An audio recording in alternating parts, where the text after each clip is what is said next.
Sorry. I accidentally clicked the link in my bookmarks. We are live. Woohoo! I think this is good.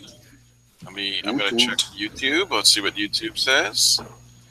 Let me refresh this page. Oh, yeah, we are live now. Sweet. Oh, right. Yep, I just got a notification that we're live. Oh, yeah. All right, let me open up the live control room. All right. Create highlights while live. Wow. So we'll go with the armor. Crazy. That just seems like vanity to me. Maybe lowlights. Let me see if there's a link that I can just put out on Facebook real quick. Like with this group, that's definitely true.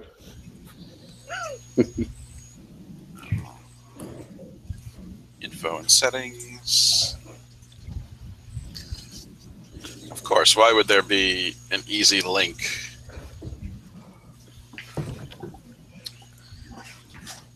No one would want to post anything on social media about this. Of course not, Google. Stupid fraggle. Post it to G Plus or whatever the hell it is. That no one has. Hey, yes, it was a serious. G Plus is very popular in the role-playing community, apparently. We don't have a G Plus page though. Now I'm watching our stream as I'm. Ooh, hey Mike. We're just getting stuff ready. Mike. Yeah, we have a watcher. How do you see that? I have the power. I am running the show here. Yeah. Okay. How do I see the show? You have to go to YouTube. I don't know if I want to go to YouTube. Well, you're on YouTube right now. All right, so that sounds cool. I want to go watch that. Oh. All right. Well, let us know when you're done, and then we can start this game. I'm ready. Yeah, I'm ready whenever you guys are. So I'm putting this out on Facebook that we're live. Ready? Okay. That's closed. I've got my live control room here. I got my Hangouts over here. We have a viewer. I think I'm good. All right. See, instead of the usual ridiculous bullshit, it's just technical difficulties. Oh, I didn't take directives. I think that's all I've got to do, though. Okay. Can we add dice? Let me see. Can I add dice stream to this? Is dice stream still a thing? I don't know. I'm going to find out. I thought Google nuked it. Oh, yeah. It seems like there's 3. There's 3? There's 3 apps. So. And apps. All right. Hangout Toolbox, Uber Conference, and Ring Central. Yeah. So no featured? dice stream. Developer. All right. Just going to have to roll dice the old-fashioned way, I guess. Yeah. From what I understand, Google took away all the functionality that people, want to use. Yeah. Google minus. Yeah, basically. Okay. All right. Ryan, this is your show now. My dice this way. I'll only interject if I have something important to say about the stream. All right. Well, hey, everybody. It did automatically tweet that we started a live stream, though, so that was handy. Great.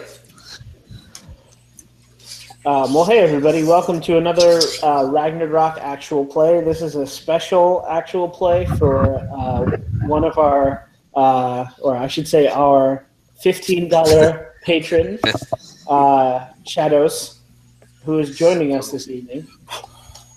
That's me. Say hi to our lovely listeners. Oh, you just did. Okay. I did. We are all in a bit of a delay here because it's an online game. So excuse us if we talk over each other and generally step on each other's sentences. So tonight we're going to be playing the Sprawl. I just have a few questions for you guys before we begin. This is a one-shot, so we are kind of glossing over some of the usual prep and character stuff for this session. I do want to do I do want to do links, but we have not done corp generation, and I don't really have a particular setting in mind.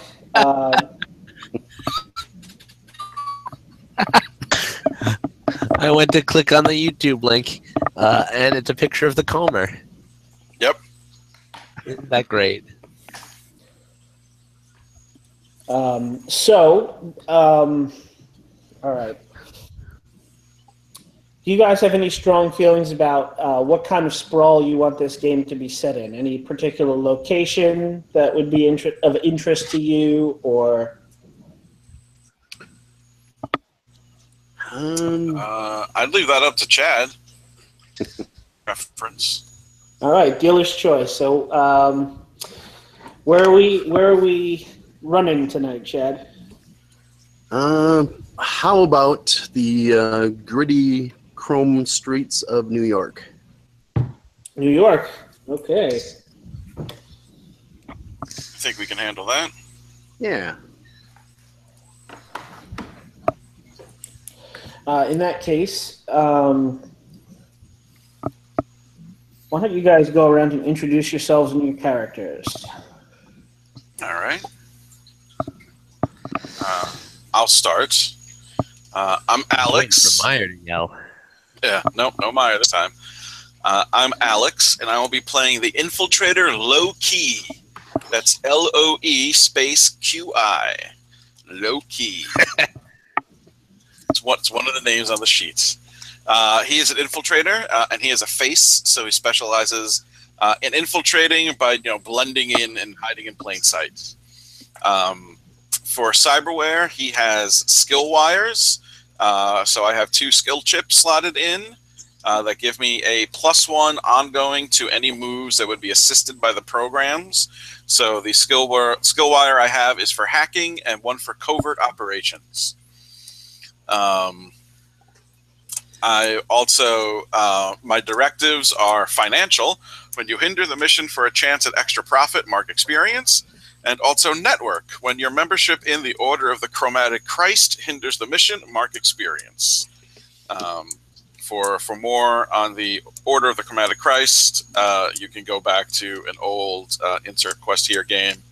It's a cult that's searching for Jesus that they believe has been resurrected, possibly in a computer, and/or is modding himself. Low key. Oh, I forgot to pick his eyes. He has focused eyes, a nondescript face, a slim body. He wears and utility clothes. He's Asian. If you ask him, he won't really say. He's just Asian in that way that all white people think can't tell Asian people apart. So it kind of works for him a little bit. He got his cyber rare for his career, but he did it by fucking someone over. So he is hunted, although I did not figure out by whom. All right. I'll ask you right now. Who is he hunted by? Who did he fuck over? I just said I didn't figure that out. Make something up. He's hunted by a group called. It was a corp that he fucked over called Synth Tech. Okay. I actually have a corporation that I work for that I was thinking of naming Synth Flash Incorporated. Oh. I hope it's not that one. Could be a subsidiary. Oh, maybe I'll make mine called Synth Time then. Can all be synth. Everything is. Everything's synth. So I guess we'll go in alphabetical order here. Chad, how about you go next? All right, I am the tech character. I've actually split it in between. I chose the diverse interests move. So I am a medic primarily, but I'm also a mechanic. I do a little bit of cyber work, whatever I need to do. I used to work for Synthflesh Incorporated, kind of a cybernetics company, and they do own me basically because they provided my inserts, whatever you call them, neural interface. Yeah, Sorry. the cyberware. No problem. I have a remote control module for the couple of drones that I have, and that's where I used to work, Synthflesh Incorporated, and that's where I got my cyberware. I've got an old van that I worked on, built myself, basically refurbished. I suppose I could start with my character's name. Getting a little ahead of myself. Just about to ask. All right, so my name is Doc Wizard, 3 W's, .biz. Wait, DocWooWooWizard.biz? Yep. And I do a lot of work for people on the streets, medical, mechanical, whatever. One of my conditions is just to go tag my kind of a business card on vehicles and buildings. Let's see.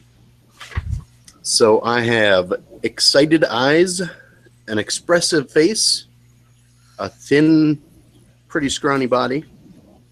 I got a scrounged up lab coat that I wear all the time.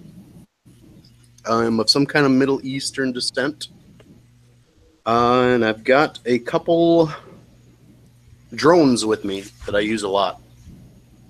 One is a small, like tiny sized rotor. It's got rotors. It flies around, a little drone basically, named Woodstock. And a medium sized quadruped called Ravage. Let's see. So I used to work for SynthTech. Let's see. My directives: I am protective of my drones and my van. If I put responsibility to my drones and van ahead of the mission, I mark experience. And if I can discover more information about my old employer, it's a revealing directive, I gain experience. So I used to work for him, and I kind of got my way out, but I still owe them for my cybernetics. Okay. But I know they were up to some shady stuff, and I'd like to learn more. Cool. Just need to play with my air conditioner. Keep going. Sure. I'm good. That's it for me. Oh, Chris? all right. So I'm going to be playing the killer. I've named him Pogo. He's got dead eyes, a scarred face, and a augmented body with what the hell did they say it was? Artificial skin. So I figure kind of got a silverish tinge to it. Okay, let's see. My directives, I picked masochist, so if I suffer one or more harm, I mark experience. And my network, so when my membership in Synth Time, the corporation that owns me, hinders the mission, I mark experience. So I've got dermal plating, which is why I'm silver, and a cyber arm. And then my custom... Oh, I wanted to ask you, Ryan. It says in the custom weapon, handgun, and then S in parentheses. So I can have 2 of those? I'm not really going to change anything, right? Yeah, just I believe flavor? so. Yeah, just All right, so the flavor. All right, I'm going to have 2 handguns named John and Wayne. And they are silenced and high-powered. Cool. Oh, I forgot my weapons. Sorry. Continue. Oh yeah, I also have an assault rifle, who I think I'm going to call Fuck It, and a sword, which is I'm not going to name, but it's like a claymore, not like a katana. My weapons are the opposite of Chris. I have a hand taser, a silenced semi-auto pistol, and shurikens or throwing knives. Nice. Very cool. So go ahead. What was your name, Chris? I missed it. Pogo. Pogo. Okay. Yeah, my weapons Yeah, are a holdout pistol and a gas grenade, so I can take people out without killing them. Nice. Yeah, maybe I can harvest their cybernetic. Less I'm not going nice. to be doing any of that. Not going for any cordial stacks, Chris? No. Delicious, delicious cordial stacks. The candies of the transhuman future. Oh, Yes. Nothing like crunching down on one of those hyper diamond grapes. Mm-hmm. Mm-mm. All right, so I'll ask you guys, the three companies you named, Synth Tech, Synth Flesh, and Synth Time, are they like competitors? Are they subsidiaries of the same corp, or how do they relate Should to they each all be other? subsidiaries of like S Corp, Or Synth World? Synth Corp? Synth R Us? World? S World. S World. All right, they're all subsidiaries of S World.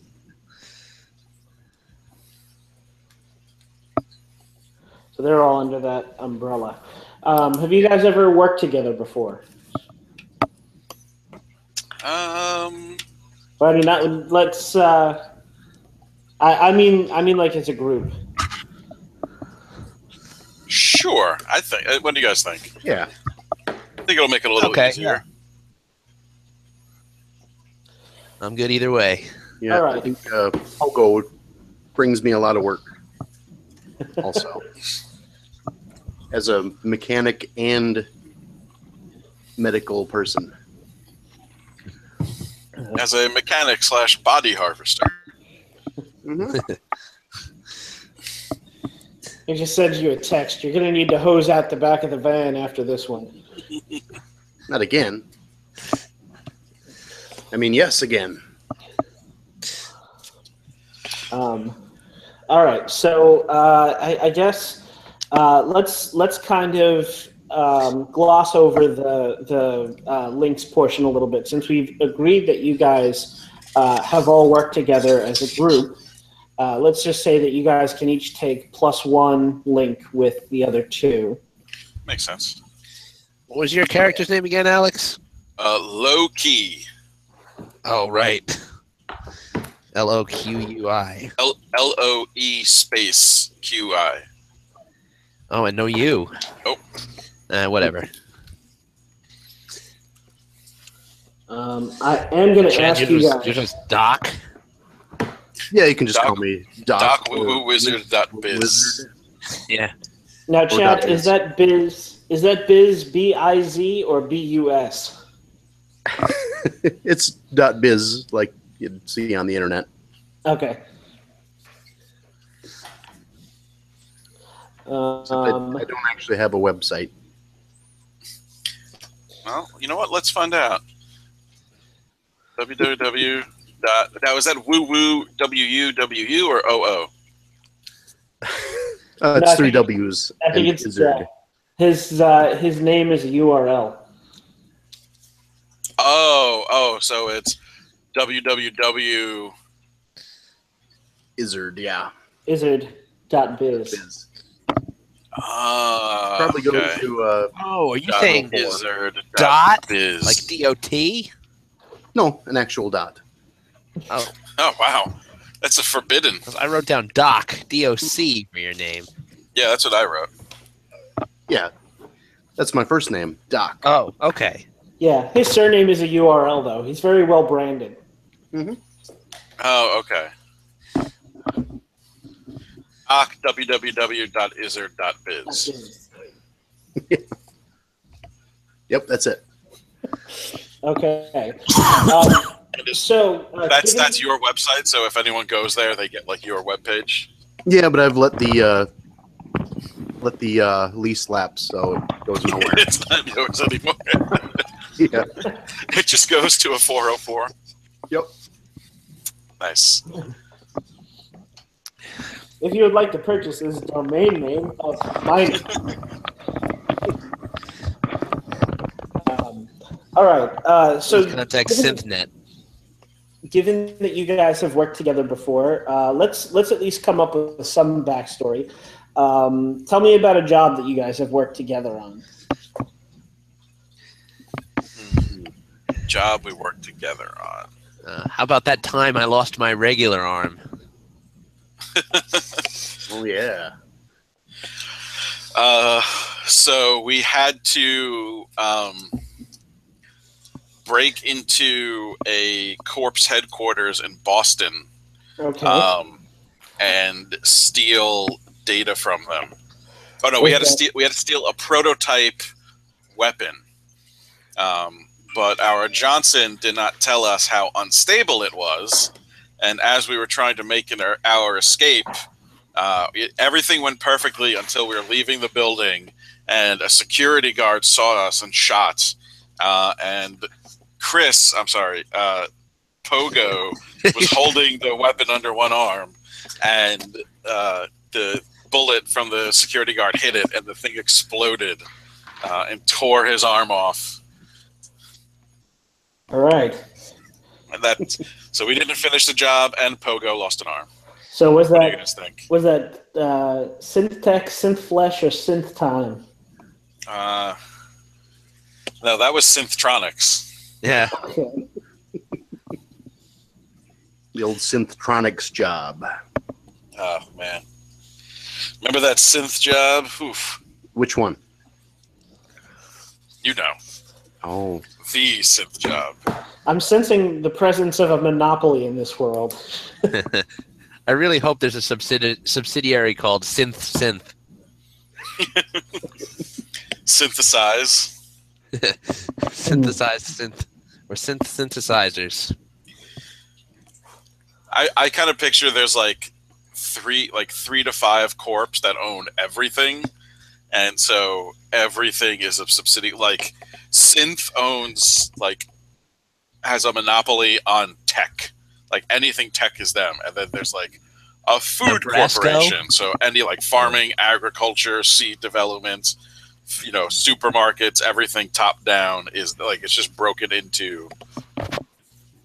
Just a few corporations control everything and just have tons of subsidiaries. So, like real life. Yeah. Okay. All right. Either of you want to add any details to that before we move on? We have Pogo lost an arm. Things went south while you guys were planning your escape. While you were making your escape, rather. Oh yeah, I lost one of my drones. It was a huge one. It was called Bear, and it was the size of a bear. Oh man. Yep. Bear. I basically used it to back up Pogo, but it blew up in the explosion of his new weapon. All right. Damn. I'm Maybe sorry, Bear took a majority of the explosion.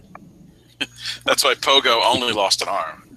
Yeah. Maybe Bear Quite had a the bit of weapon skin. strapped to him, and Pogo just happened to be closest when it went off. Yeah. You guys made the escape in the van. Yep. The Wizard van. It's Is it, tagged with my symbol. And it's got Nice. a. I was like just about to ask you if it was covered in logos. Yeah, and it doesn't really stand out because I pay I do jobs for people, and my logo is tagged everywhere, like every block.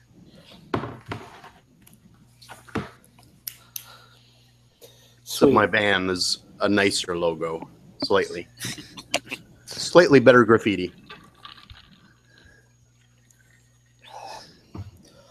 All right. Well, you guys have been laying low a bit since the Synthtronics job in Boston, and it's been. Oh, is this going to be the debut of my arm then? I would think so. Okay. So the last time you guys saw me, I did not have silver skin. I'm assuming I lost most of it in the explosion, and that's why it's all silvery now. What was your last experience with Pogo, guys? Did you Doc, did you like fix him up, or did you just like get him stable and dump him at a hospital, or? Well, I got him stable, but he said he wanted a really nice arm for the next job. All right. So you were the one who installed his, Pogo, were you owned? Yes, by Synth Time. All right. That paid for my arm and dermal plating. He wanted a little bit better cybernetics than I basically fix cybernetics. I'm not really that good at making them. And I mean, really, if you have to sign a contract with a corp, it's much better than getting major surgery in the back of a van. Yeah. I guess. Depends on the van. It's a little cleaner. I don't know, Doc. I'll ask you: is it better to pledge yourself and your services to a corp, or to let you go to town on the body in the back of your van? I'm kind of in the middle of it right now. Thinking the corporation that I used to work for maybe has a few agendas, so I can go either way at this point. Yeah. All right. So, like I said, it's been a couple of months since the Synthtronics job went south. You guys have all been laying low, but you're hungry to get back in the game, and you guys have a reference, a fixer who gives you jobs. Why don't we go ahead? Who is it that you know who gives you jobs? Our fixer. Billy Samsung. Okay. Billy Samsung? Yeah.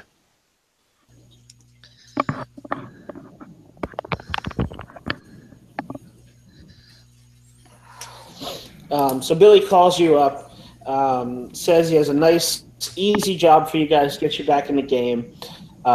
Your contact, who's going to fill you in on the details, is going to meet you at an upscale steakhouse called Del Marco's in Midtown. So you guys are told that you're looking to meet with a woman who goes by Mrs. Poole. You arrive at Del Marco's. I'll leave it up to you. Dressed to the nines, underdressed. How do you go? Low-key goes in, not dressed to the nines, but he's wearing a black suit with just a white shirt and a black tie, something that works pretty much anywhere. Yeah. So he just kind of blends. His whole goal is just kind of blend in wherever he goes.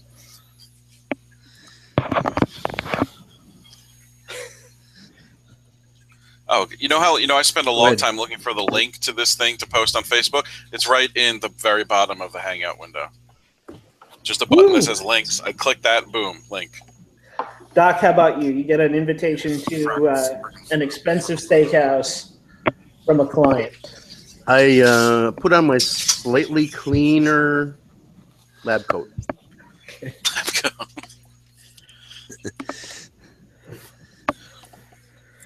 So you get a couple of sideways glances as you walk into the place. The Maitre D asks you, like, with kind of a strange look, if you want to check your lab coat, and there's like eyeing the dubious stains. Would you like to check your lab coat? Okay, so this is the lab coat without the stains. It doesn't have the blood stains or oil or whatever cybernetic oil. Yeah, Ryan, he did say it was his nicer one. Yeah. Well, here you go. All right.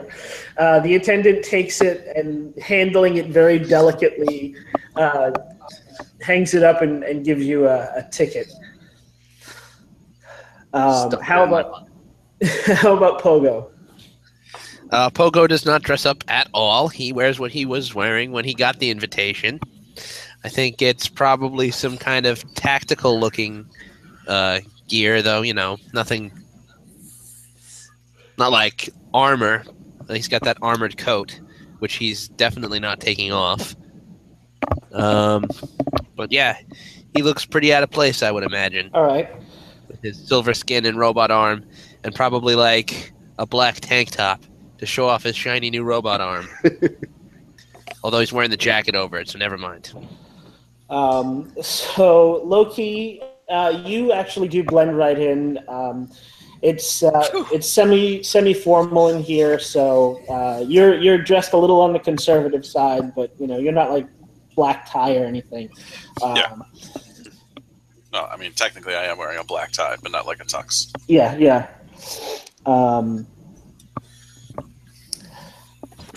Let's see, Doc. You kind of stick out like a sore thumb, and what I should ask, what are you wearing under your lab coat?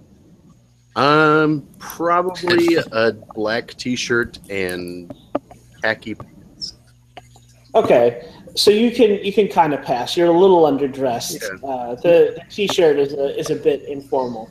I get most of the stains get on the jacket or the lab coat. So at least it's clean. And Pogo, you look like you're about to pull out guns and shoot up the place. Yes, I look like I just finished up on my SWAT raid. Were you the raider or the raidee? A little both. Could go either way. There's more than one SWAT team. Synth time, synth tech. All raiding different things. Yeah. So you guys arrive. Low-key, Mrs. Poole is in a green. She's wearing like a green blouse and a conservative navy skirt. She's got like bangles and rings, and she stands to greet you, and she says, "Oh, please sit down. Thank you so much. Thank you so much for coming." Loki reaches out and shakes her hand. Of course, madam. It was a pleasure.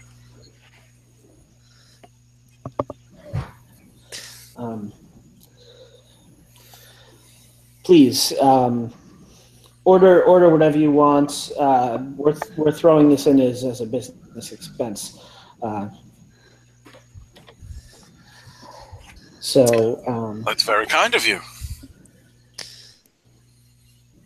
The waiter comes, and you guys all get we'll say some. What's the most expensive thing on the menu? That's what I get. There's like a seafood tower. Wait. Let's go with what's the most expensive piece of beef on the menu. Okay.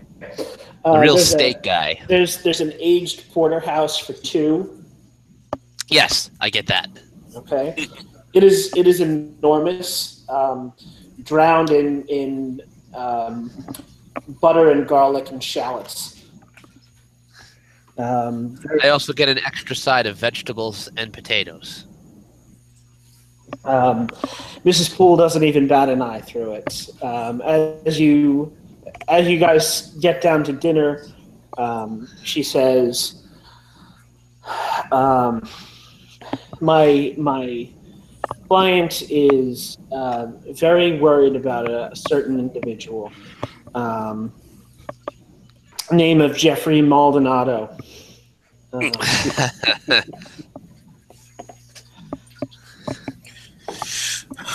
Oh, and why is that? Why are they so concerned about Mr. Maldonado? Well, it seems that he attended a retreat at the Cytopia compound upstate several months ago, and has since moved in there full time, and hasn't had much contact with the outside world, and what contact he has had has been rather concerning. You said Cytopia compound? Cytopia compound. Are you sure it's not the Synthtopia compound? No, this isn't part of the S World umbrella. Oh. No, umbrellas are a different corporation. Yeah, that's a different game entirely.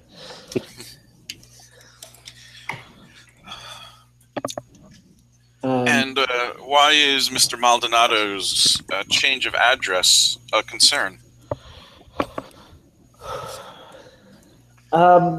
The client has heard uncomfortable rumblings about what goes on within that compound, and is willing to pay you 3 handsomely to extract Mr. Maldonado. You may have to do so against his will. Well, I see. I lean forward. I'm kind of tall and thin like a stork.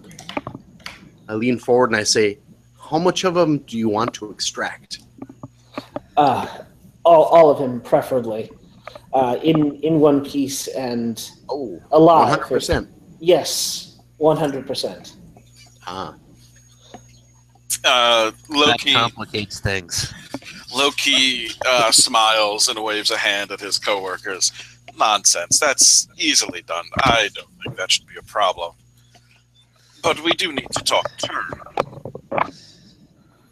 Of course. Which one of you guys wants to make the get a job move? My edge is my highest skill. Mine is 0. +1, so probably Alex. I'm Mine's assuming his is +2. +2. Yeah. All right, That's so kind of my thing. yeah.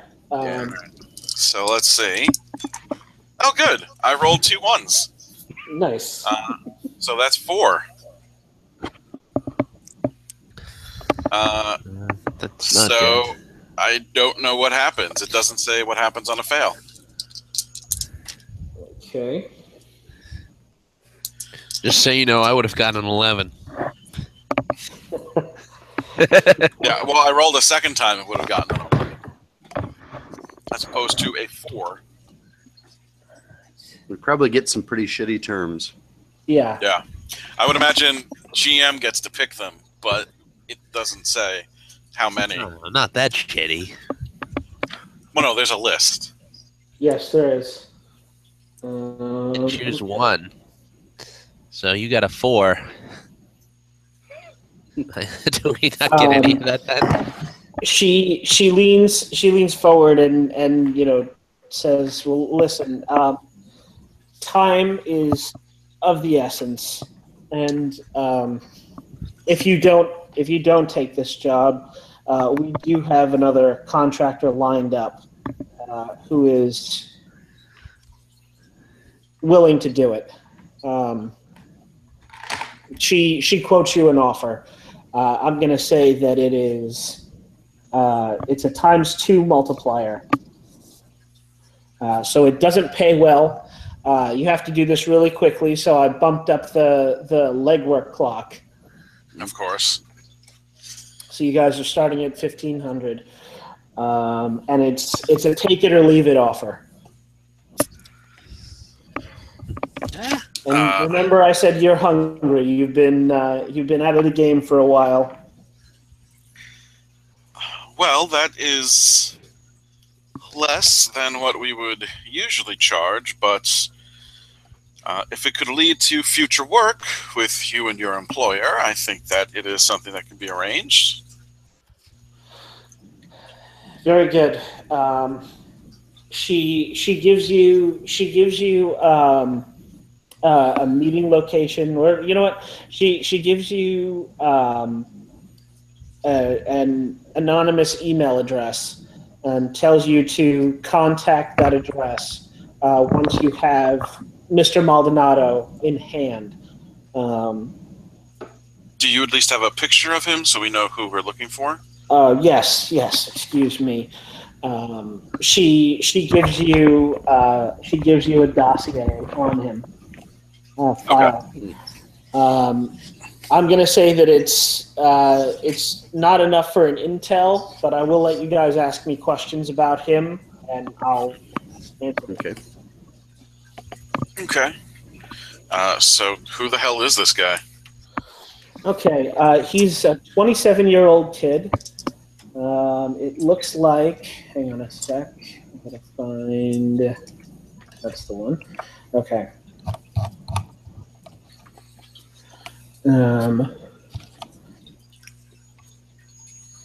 He is the son of billionaire Charles Maldonado. Mm-hmm.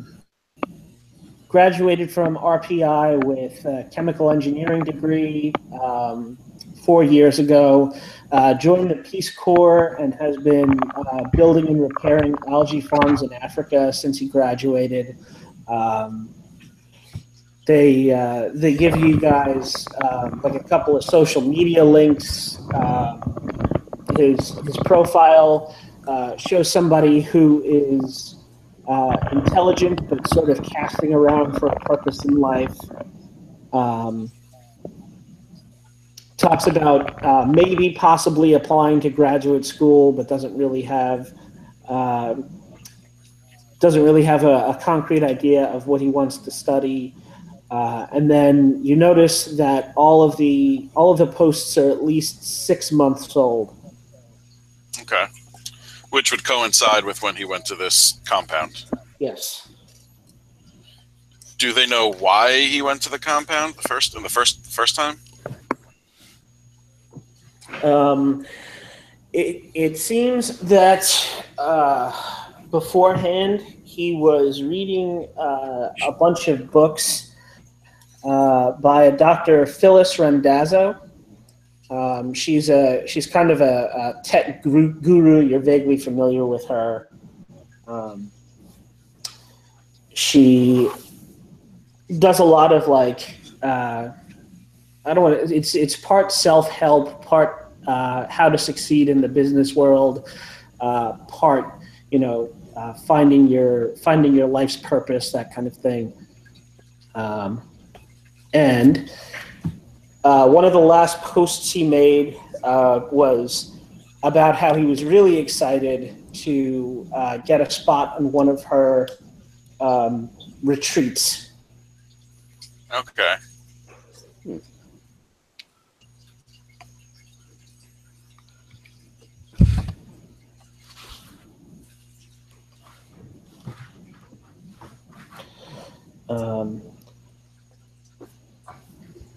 So I'm going to say let's rope this back into the scene.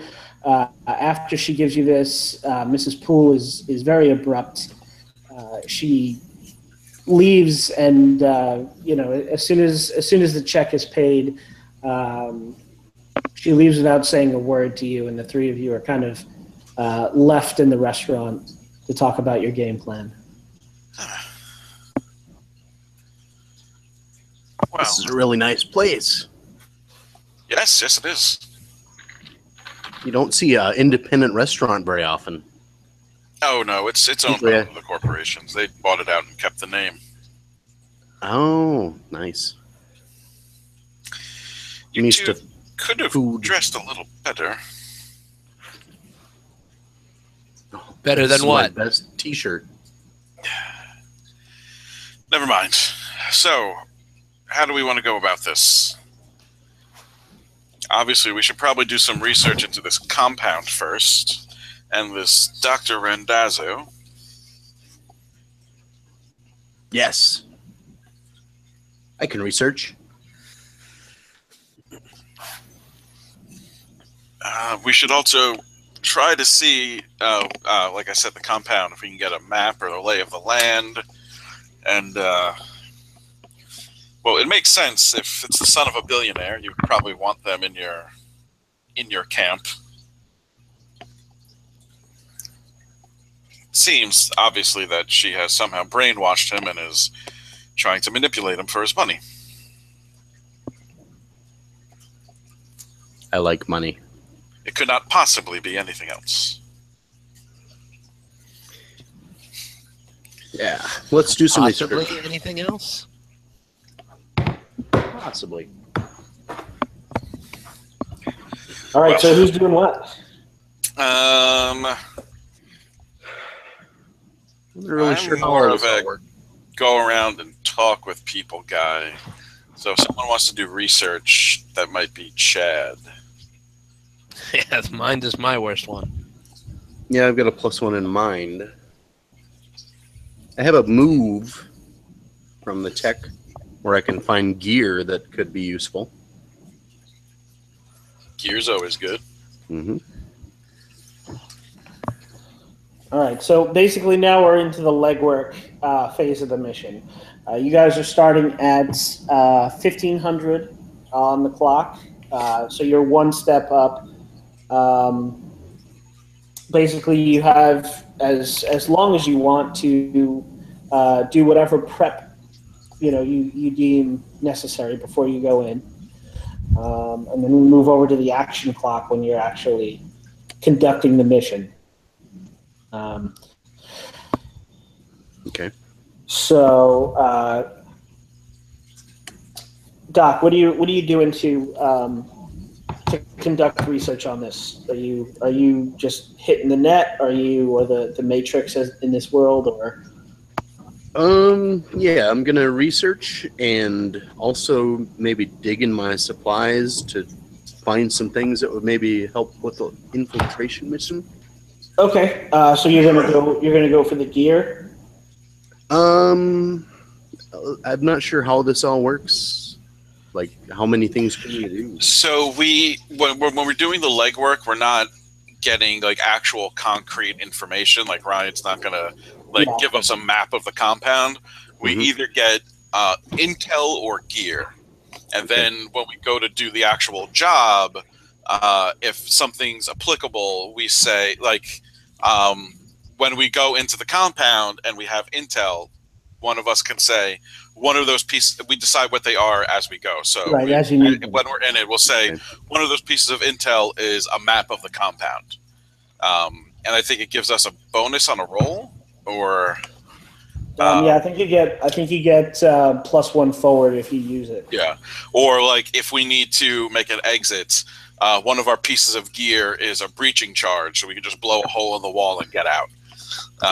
So we spend the legwork phase accruing gear and intel, and then we say later on what it actually is. Or you could actually try to get more information, like actual concrete information about the situation, instead of stuff that you can use later when it's narratively appropriate. Or someone could use assess to do surveillance, or any kind of playbook specific moves that you have. Okay. But we want to do it fiction forward. So, what actually are you doing? You have. I think I'm going to do some research on the compound. Okay.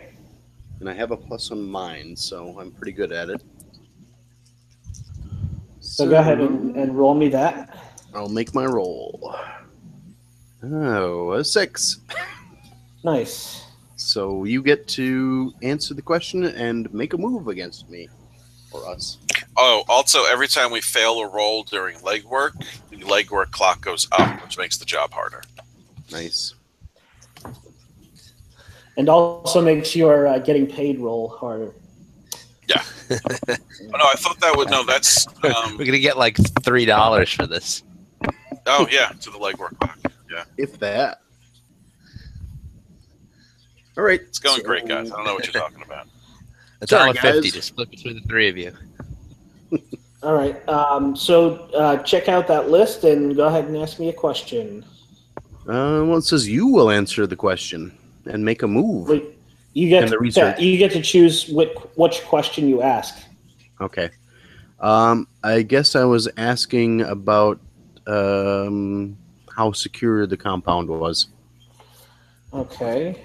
I'm sure it's going to be great info. Yes. Super secure. Right.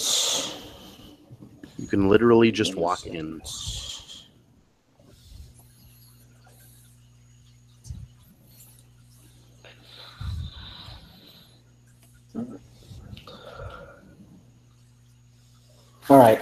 So you find somebody on the net, on the Matrix, who knows all about this place and will tell you whatever info you want to know about it. But it's going to cost you a cred. What do you do? I guess I'll pay him a cred. I have 5. Oh yeah, I forgot. How many cred do you each want to wager on the success of this mission? So everybody can either put up 1, 2, or 3 cred, and since the multiplier is 2, after the mission's complete, you guys get twice that much back in payment. I'll put forward 2. The other thing I should note that putting forward 3 cred is kind of means that you guys are going, loud and you're throwing your money around, so that attracts attention and it advances the clock. Yeah, I'll put in 2. I mean, this is a one shot, right? Yeah. So I'm just gonna put in 1 because it's probably more useful for me to have up front. Okay. So at the end of the mission, you're going to get 2. That's fine. And Doc, how about you? I'm going to do 2 as well. Okay. So just make a note that you guys are getting, and Pogo's getting 2 after the mission. So yeah, you get this source. Pogo, Chris, what is the source's name? I'm sorry. The source of what?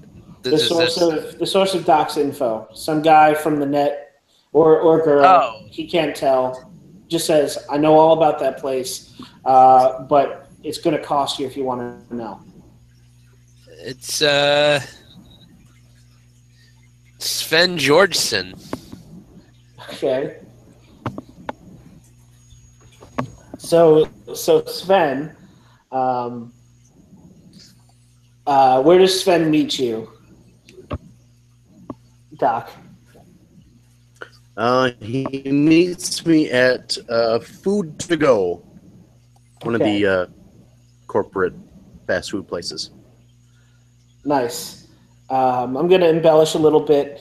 It's an automat on wheels. So it's a driverless food truck basically that dispenses food. Oh, yeah. Ooh, does it have a food cannon? Like the T-shirt cannons. But for hot dogs. Yeah. Yeah, I like that. So that sets up. We'll say in Washington Square Park, in or around. I think there's a road that goes through there. Immerse us, Ryan. So you guys get your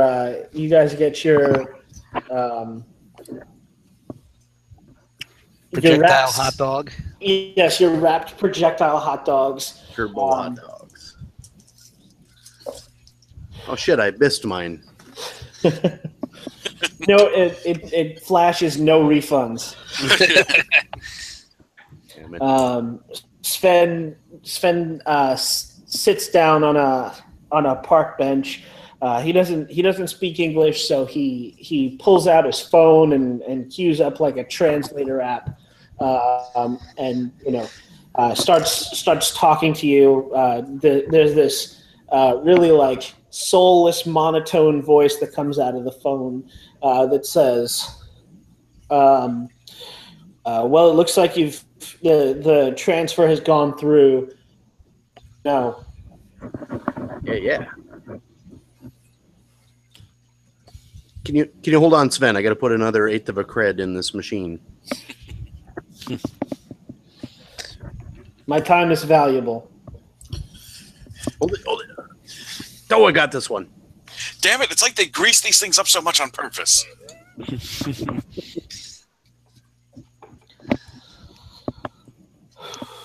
Oh, sorry. Continue, Sven. you wanted to know about the Cytopia compound. Well, let me tell you, I used to work there. Made deliveries there all the time. Places locked up tighter than a drum. It's in the middle of Ulster County, upstate, but they've got drones patrolling the grounds, and they've got a force field fence around the entire place. It's huge. Got to be some weaknesses, right? Well, if you've got a permission badge, you can go in through the front gate. Otherwise, I mean, I guess if you were careful about it, you could get airdropped in, but I don't know of any other way. Nobody's getting through that fence. All of the force generators are electrified, and the force field will basically tear you apart the more you try to push through it. Oh, that is secure. I don't think my van is going to get me in there. Well, unless they Bessie's invited not you in. making it for this one.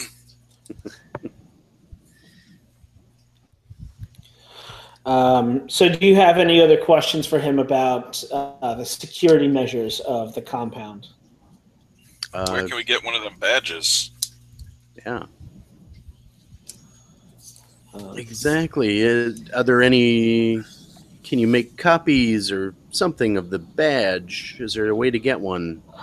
Well, I was subcontracting for a corp. They gave me one, but it expired. They're really careful about who they give those out to. Okay, but they've got to have, like, food coming in and stuff like that. Yeah, that's actually what I was doing there. Yeah. I dropped off a month's shipment of food. Well, what if we steal this hot dog launcher? Then we turn ourselves into hot dogs and just launch ourselves over the fence. Well, I meant we could go in and try and sell them hot dogs, but yeah, sure, that works too. I'm Hot Dog Rick! I turned myself into a hot dog, Morty. Why would you do that, Rick? I'm just trying to figure out why anyone would do that.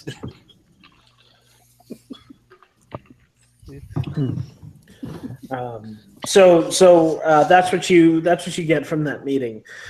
You could try to get one of those badges, but Sven Georgeson doesn't know where you would get one. You got the force field generator fence. There's a front gate, and he said there are drones that patrol the perimeter. Right. Okay. You know what, Ryan? Yes. I know a guy who can get us a badge. Okay, who do you know? His name is Catch-22. I went to a hacker name generator. Nice. All right. So you can hit the street, my friend. Oh, yes, I can. And roll style. All right. I would have said George Svedson. God damn it, every time it matters. I got a 4. Okay.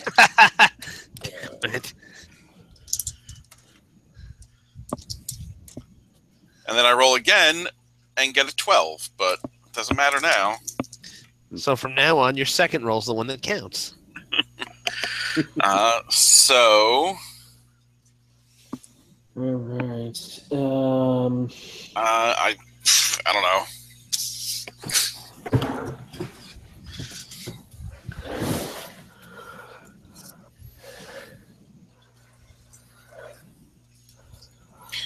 All right.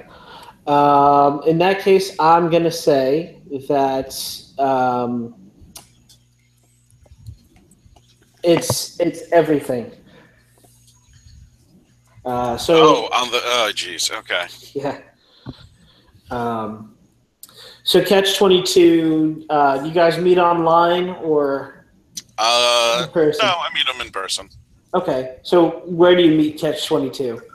There's a bar that he likes, called the bar is called the Deep Web. Okay, and it's yeah. if it's called the Deep Web, then it's real fucking creepy in there. Oh yeah, no, it's like, I think it's probably like a sex club. I said bar. It's a sex club. And he likes meeting people there just to make them uncomfortable. I'm picturing like it's The Shining, like person in a bear suit giving people a blowjob in the booth next to you. Yeah, the bouncer is just this giant guy in a gimp suit. Nice. There are dancers in cages with they're tigers. They're like photorealistic muscular and skeletal systems projected and mapped onto their naked bodies. Yeah. So it looks like they have no skin. Yep. And yeah, why the hell not? There is a tiger there. It is on a chain, and most people are like staying away from it. But it looks kind of drugged, and it's got this weird like metallic implant sticking out of its head. If you're brave enough to pet the tiger, you get a reward. Don't say that. I'll do it. Bad we didn't come up with that before. Yeah. That could have been how I lost my arm. Oh God. So Catch-22 is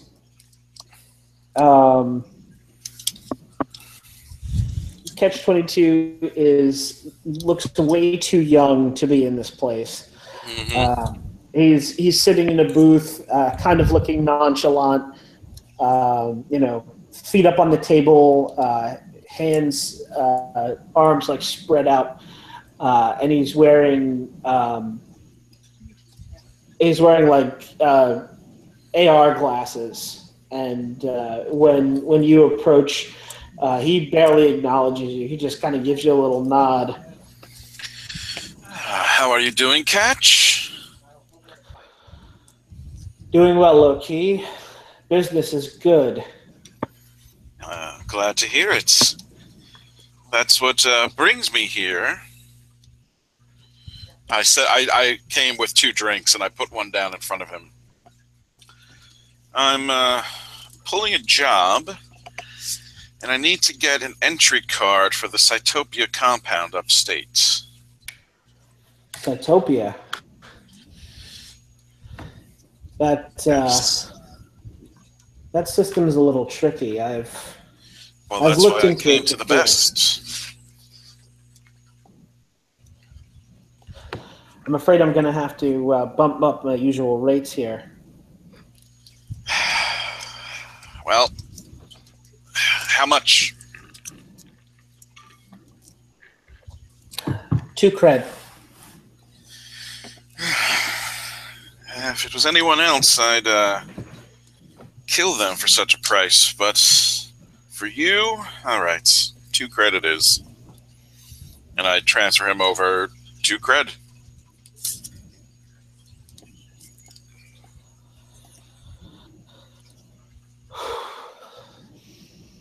All right. I'll get it to you end of the week. Out of character. Do we have that much time? Well, Mrs. Poole seemed to be, stressing that time is of the essence. Yeah. I'm afraid I'm on a bit of a schedule.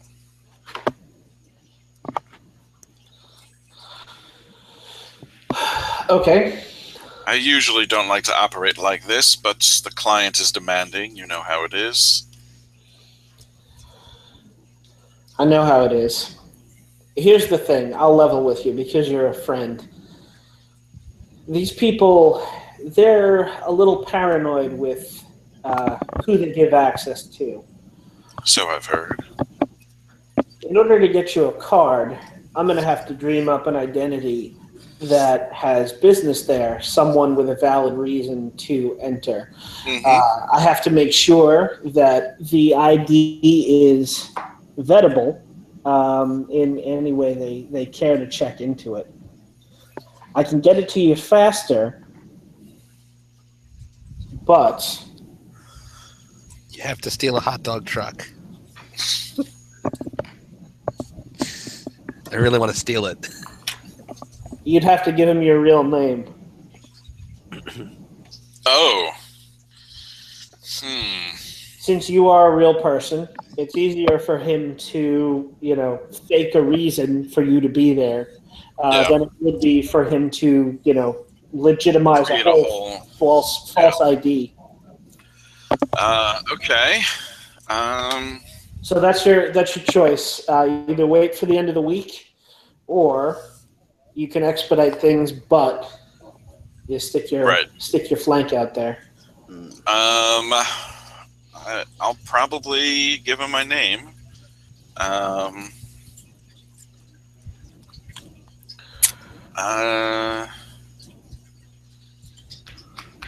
Let's see.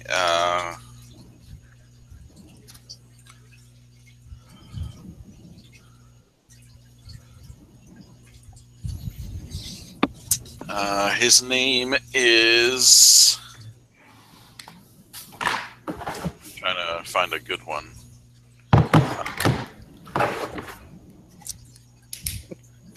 Tam Sung. Okay.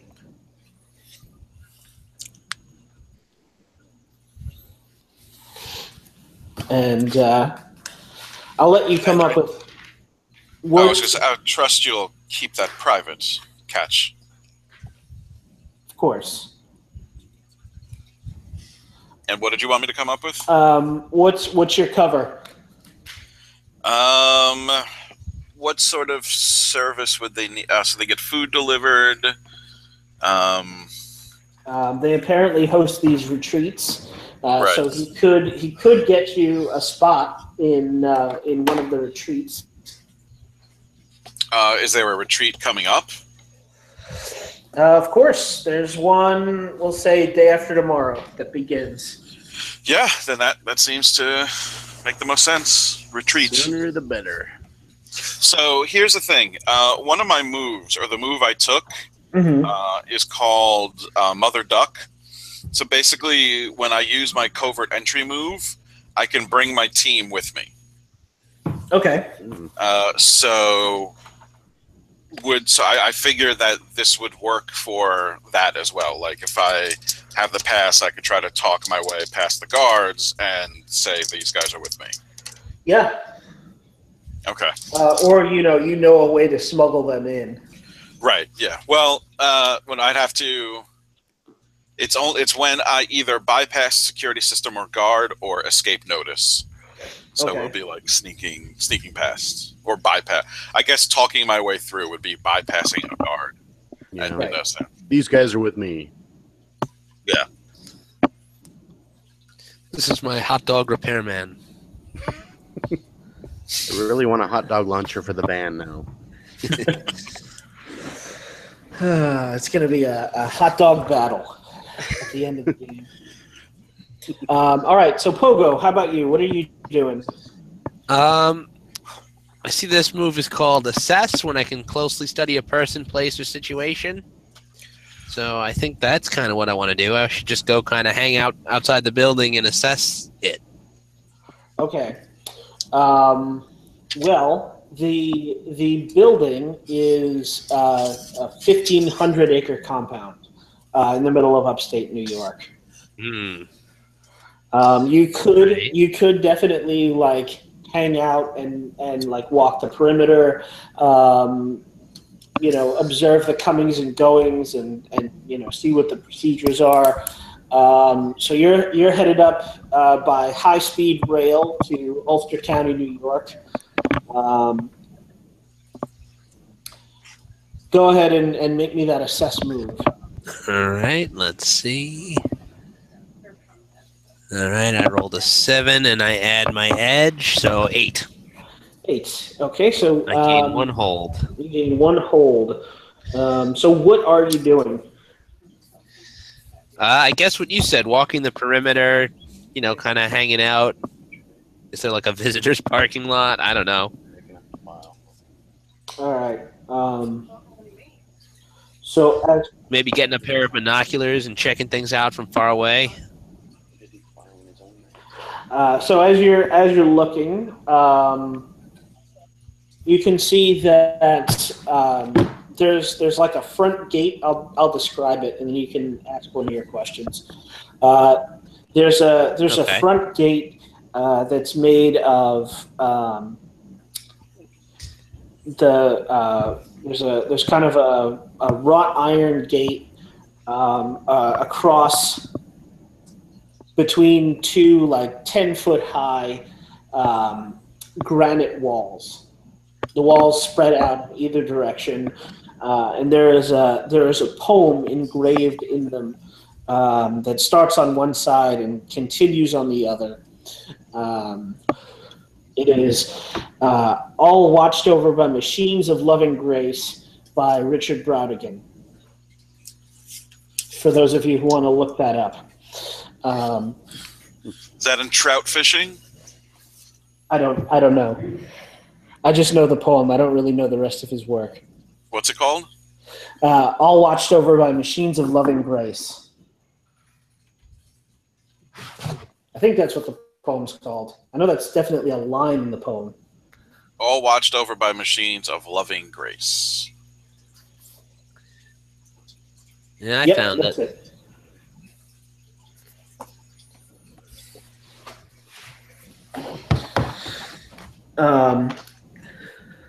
So on either side of those granite walls, you can see these weird like purple glowy emitters that are just lined up 10 feet high that are pointed off into the woods.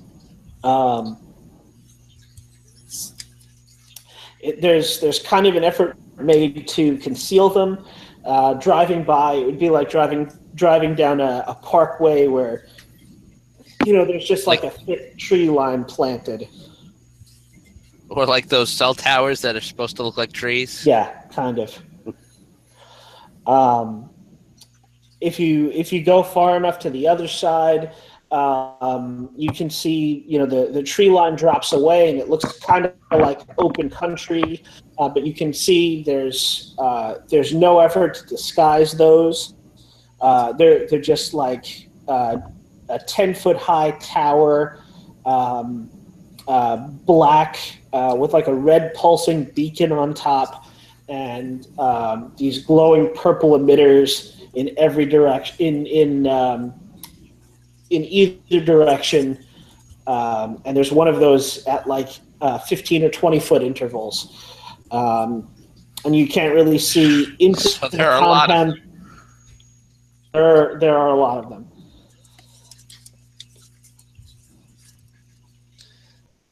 Okay. The force fields they tend to get weaker after that, and they want it to be like a visible fence too, because they don't want people like walking into it and then getting killed because of it.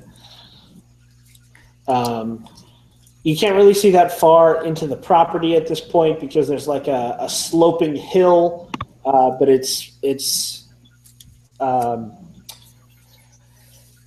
very beautiful and serene. You can hear birds and wildlife and that kind of thing.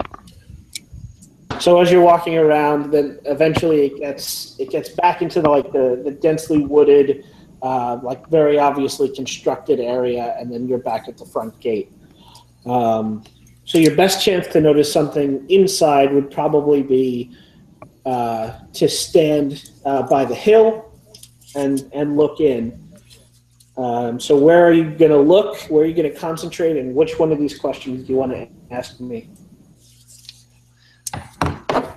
Okay, I think I want to ask. I mean, I guess I'll definitely go on top of that hill and just kind of eyeball the situation, I guess. Okay. And I want to know what. It's between two of them. What potential complication do I need to be wary of? It was either that or what do I notice despite an effort to conceal it? I think I want the complication one, though. All right. Well, there's a lot of open country on this side, so you would be, very exposed entering the property from here. But this would probably be the easiest place to get in, because if you could knock out one of those towers, you could pretty much walk right in. Also, you're not sure whose property you're on, but you're guessing that somebody owns the land and may notice you. Mm-hmm. So you'd be essentially like trespassing to trespass. Double trespass.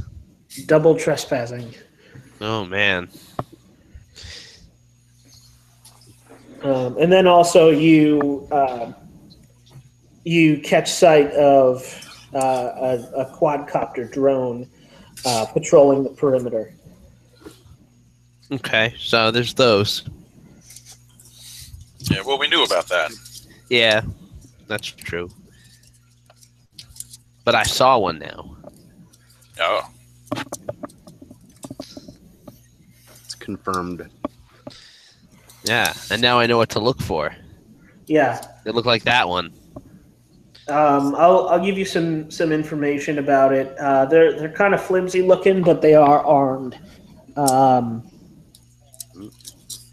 They've got like a taser attachment, so you don't want to get too close to them. And they also have a pistol with a limited amount of shots. You can see the barrels of the gun, or the barrel of the gun. Oh.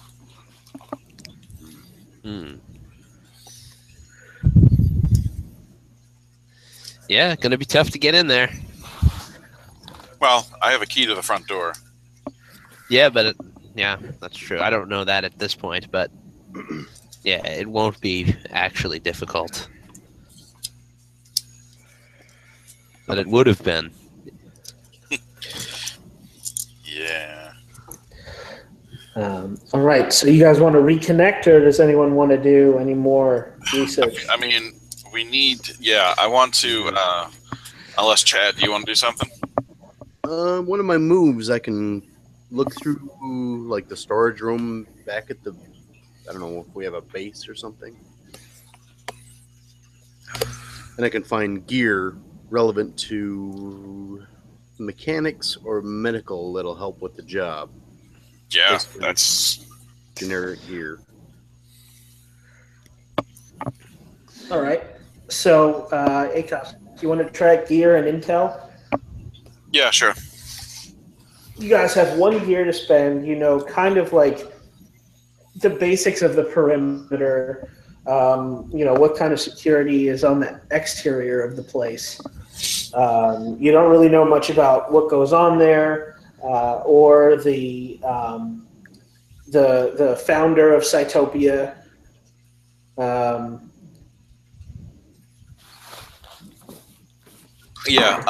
So what's our legwork clock at?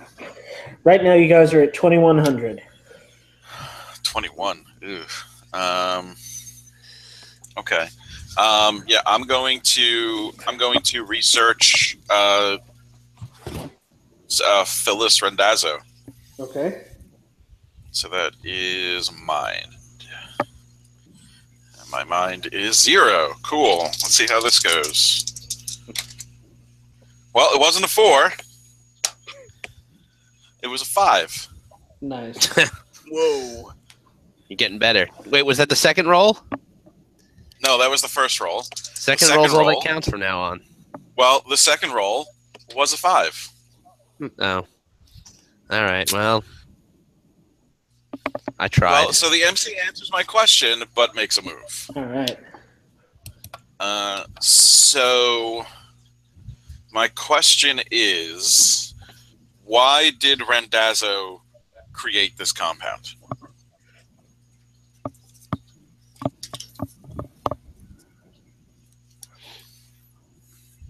I have a feeling from the name and the poem, but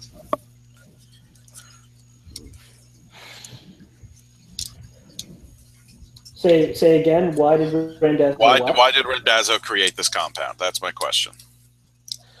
Okay. So you do a little bit of research on her. She is. I'll just spew some backstory at you. Okay. She is an artificial intelligence and automation programmer. Okay. Who made herself very, very wealthy when she was younger by doing a bunch of contract jobs for fledgling companies that basically hit it big when the automation that she programmed for them, brought them to the forefront of their fields. She did like not spec work, but she did it for stock options, and then basically made the company so good that they, she got wealthy off of it. Yeah. She also started at like sort of a side business as a speaker and a tech guru and an author. She's authored a number of books about how to make it in the tech industry, succeeding in the tech industry, being a woman in the tech industry, finding your center, that kind of thing.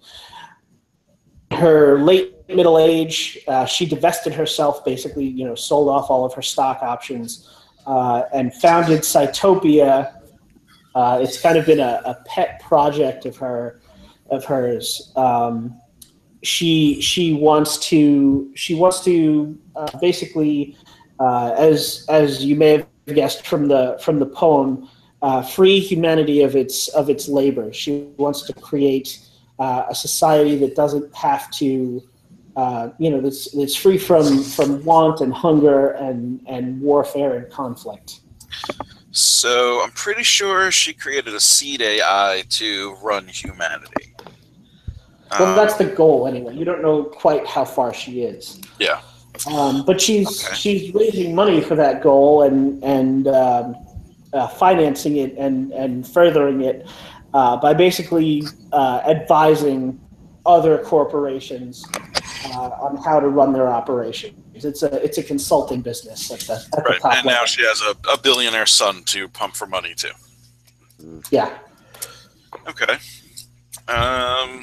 All right. Good to know. So, friends, we probably have to be on the lookout for zealots, and it's good to know going in. The retreat that we're going on. Can I have like a brochure for that? Like, what is this retreat for? I will let you pick based on the subjects that I've told you she lectured on. Which one is coming up. Oh, so this is like a lecture. Well, it's a lecture. It's a series. Supposedly, you get to meet with Dr. Randazzo. You get some like one-on-one time with her. It's sort of like a speed mentorship, I guess, if you will. Like, get as much out of this connection as you can in 3 days and pay through the nose for it. Right. So it's a conference, or no, it's a retreat on maximizing human potential through artificial intelligence. Okay. All right. In that case, Chris, stop tap dancing on your microphone. I don't know what's going on there. Is it? Hold on. I'm going to adjust something. Whoa. Whatever you did, it's not better. Okay. Was that really bad for a second? Yes. Okay. Several Well, seconds. And then it got better. yeah. Okay. So hopefully it'll stop doing that. Except just there. Okay. Cool. So we've got 1 gear, 0 intel. Our clock's at like what, 2200 now? Yep, 22. Yeah, that's bad. And We're doing well. Yeah.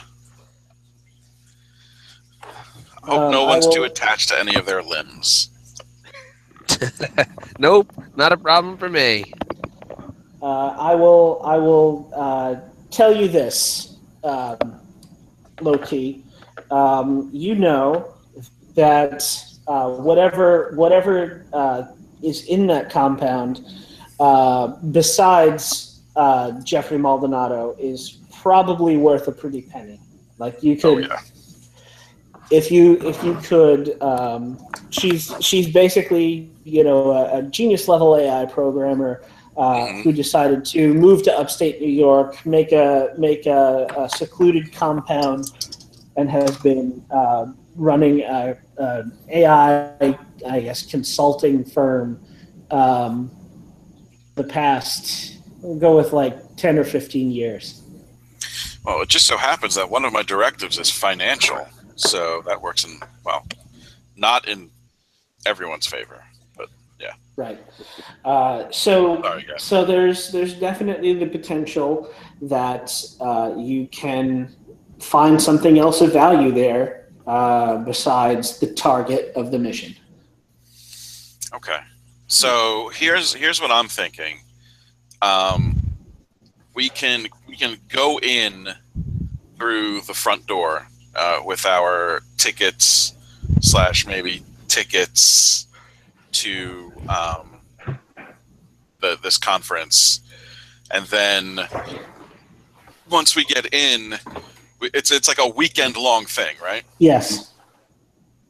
So once we get in, we hobnob for a bit and actually like go to the first day of the conference, and then overnight we try to extricate Maldonado. Yeah. Sounds like a good plan. Can you I just have to. remote drive your car? I do have the remote control module. Okay. Yeah. I think so. I'm pretty sure when I was looking at the driver's sheet before, it looks like no matter what car you make it, you can pilot it remotely. Yeah, I'm pretty sure. Yeah, mine is similar. I have the neural interface, and I've got the mechanic expertise. Yeah. If you have a neural interface on your car, then yeah, basically, you can pilot it as if your body were the car. Mm-hmm. Around. Yeah, I should be able to then. So, are you guys taking the van up there? You're gonna move on to the action phase. Well, I was going to check the storage. Oh, that's right. You wanted gear. Yeah. Look for gear. Maybe make the van a little more normal looking. Maybe that is part of the gear. I don't know. All right. Something. It's gonna mean getting rid of all of your cool tags, though. Yeah. You won't be nearly as well branded. And how is everyone inside that compound supposed to know what your website is? They'll have to read his name tag. Right. True. Yeah, I'll have to re-tag it later. But I'm gonna roll my storage move. Yep, go for it. And hopefully roll better than we have been. That's a 9, so something. Gain 1 gear relevant to your chosen area expertise. All right, so that's 2 gear. So mechanical or medical, something I can use during the mission. Because Could it just be making the van look normal? Well, this is the sort of thing we could decide when it comes up, right? Yeah. Yes. Okay. I will let you do that for free if you want. Like getting your van painted or painting your van when you're a mechanic is not really a big thing. What about putting It a could hot even just dog be like a launcher? big magnetic decal you just use to cover your Okay, yeah, things. that's You I can just like take that. it off later. Yeah. But at least I've got one gear. And it's medical or mechanical. Yeah. All right. So anybody else want to do anything before we move on to the... Yes, but it's only going to make things worse. So probably not. I think I did the only thing I can usefully do until we start murdering. I mean, I just wish we had some intel, but I don't. The only way to get that would be to try to research again, and I mean, we can try. What does it do? Please, It dig keeps yourselves advancing in. the legwork. yeah, but we don't want to keep advancing the clock. That's the thing. Because right now we have what? How many segments left? Two. So we're at a +2 for our getting paid. If we fill up those last 2 segments, then the job gets shut down, right? Because they know we're coming, basically. Well, basically, they know that you're coming. It depends on. Well, I'll tell you guys now. Your action clock is at 2100. Wait, our action clock, not our legwork clock?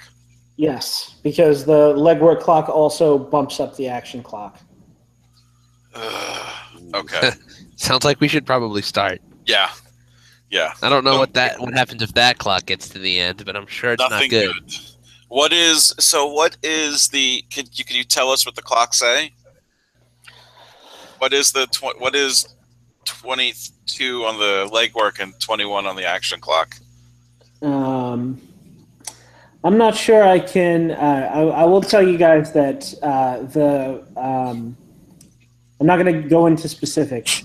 Okay. But the compound is on full alert. Nice. And I will give you a hint as to what the legwork clock indicates. Wait, I didn't. Okay. Yeah, sorry. I'll give you a hint as to what the legwork clock means. Let's see. Probably go for Doc, because not Doc. Low key, because low key is the most stable. Oh, good. Low key, where do you live? Probably in a small studio in Brooklyn. All right. Well, you're doing some research late one night. Just packing. We'll say you're getting ready for the job.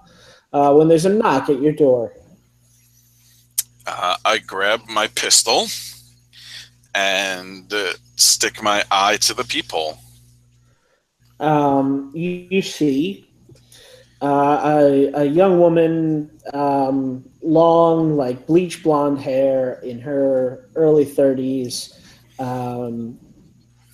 got chromed eyes, and you can tell that she is packing a sword, but she is standing in front of your door with both of your hands up. With both of her hands up. She says, I know you're in there. I just want to talk. I have a message. I say through the door, and that message is... She reaches into her coat. She's wearing a long black trench coat because, of course. Yeah. And she takes out a manila envelope, and she slowly, lowers it to the floor and slides it under the door. Oh, it's an actual message. Is that all? No harm intended. The good doctor the good doctor knows that you and your friends have been making inquiries into the activities at the compound upstate. And she would like to invite you in. Inside What? that envelope, you'll find 3 badges.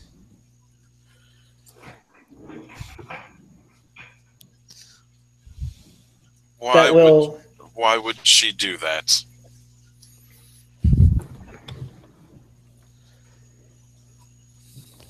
Because she wants to show you the value of her work. She could have sent me here to kill you. That would have been, well, it would have paid me a lot better. But she has this unshakable faith in people.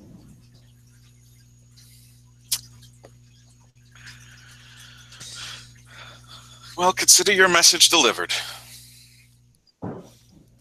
And I wait until she leaves before I bend down and pick up the envelope.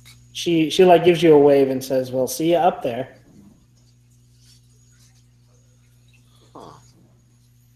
I open the envelope. Yeah, the badges, as far as you know, the one that you got from Catch 22.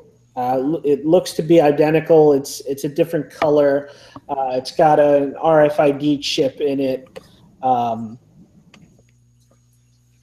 It also has your real name on it, and you suspect that the 2 names on the other 2 badges are 2 accomplices. Yeah. I would like to say that my name is actually Pogo. Okay.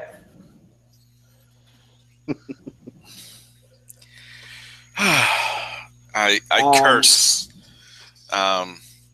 So she knows who you are. She knows that you're coming. She knows who, yeah. Only that. Only that. And she has decided to invite you in. God. She's so super villainy. All right. I let them know that that they know, yeah, that they know we're coming, and they know who we are for real, not play. And that, yeah, this is gonna suck. Probably. All right, so you guys roll up in the van. Well, we don't have to take the branding off then. Yeah. Yeah. Everybody knows who you are. Oh man, I've already got one side done. You peel off the magnet stock. It's not worth it. Full branding. Always go full branding. All right. Yeah. So we just pull up and they know we're here. All right. You guys pull up, and this is new for you, Pogo, because these weren't there before.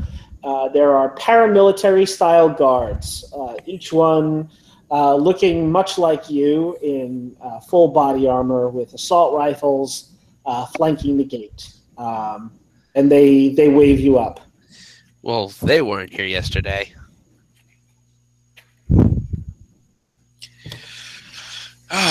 Well, great.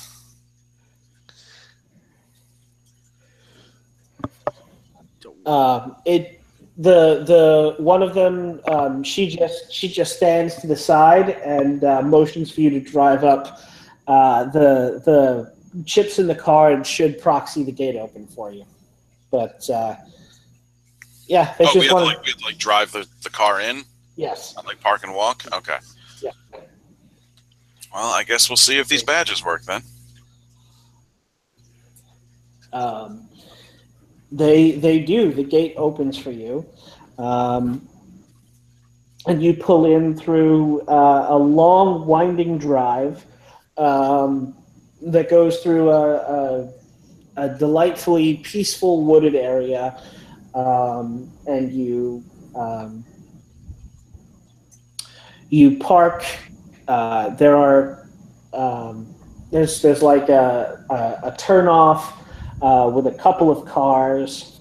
They all seem to have the Cytopia logo on them, and you can see that there is a man with another pair of those paramilitary security officers just waiting for you.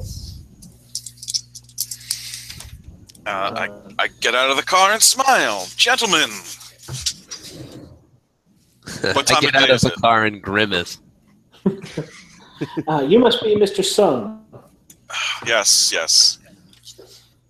I forgot what real name I said. Well, welcome. Welcome No, to. do you remember?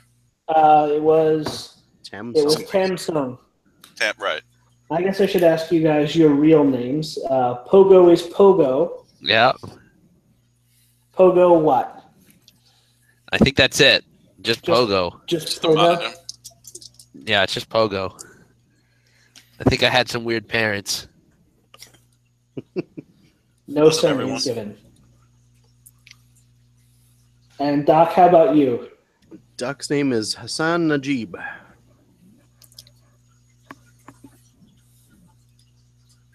And I make sure I take up 2 parking spots. Yeah, well, fuck you. I'm parking over the line. Yeah. That must mean that you are Mr. Najib. And that would make you Pogo. Just Pogo. Just Pogo. Wow. We're a diverse group. I would be more than happy to give you a guided tour of the grounds. Dr. Rendazzo has prepared a special video seminar for the 3 of you to attend.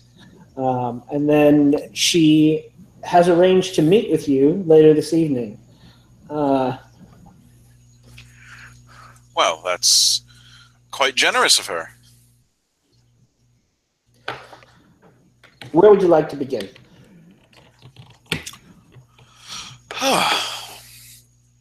Why not the main building? Fantastic. Let me show you where the sausage gets made. What now? More hot dogs. Hooray. If only you had some kind of cannon. We're working on it. Not everyone could be so lucky. So far, all we've been able to get is a hot dog gun. So he leads you. The first test of the hot dog cannon ended in disaster. He leads you down a cobblestone path. That's the word I was looking for. It's funny how the word cobblestone just dropped right out of my vocabulary for a minute there. Down a cobblestone path, and the grounds over here have kind of like ritzy, rustic summer camp kind of feel. A lot of the outbuildings are wooden, and they're not exactly. They've got like a worn look to them. Not like shitty, rundown, ramshackle worn, but like the kind of wear and tear you get on like an old house. Okay. Like lived in. Yes. The tour guide says, "My name is Philip. I am one of Dr. Rendazzo's administrators here at Cytopia. This is the Seeker Village, we call it. Many of our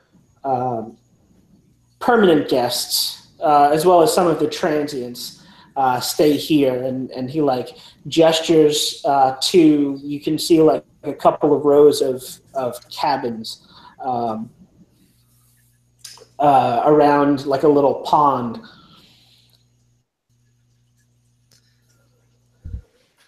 We do try to accommodate our guests.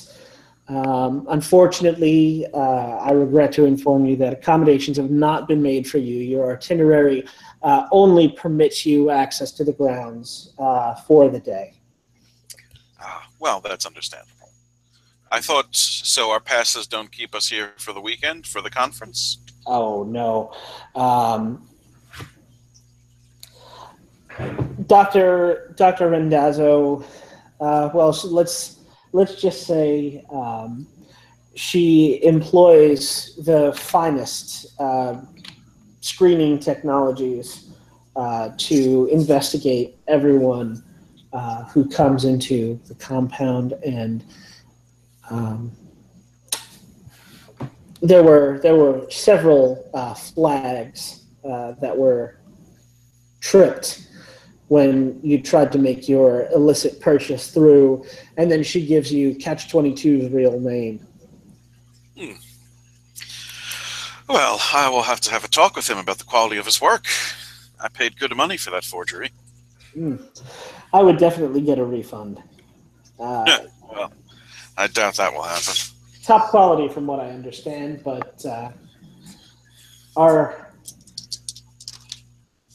watchdogs were just a little bit too keen for that. Anyway, up here, you'll see the administrator's quarters.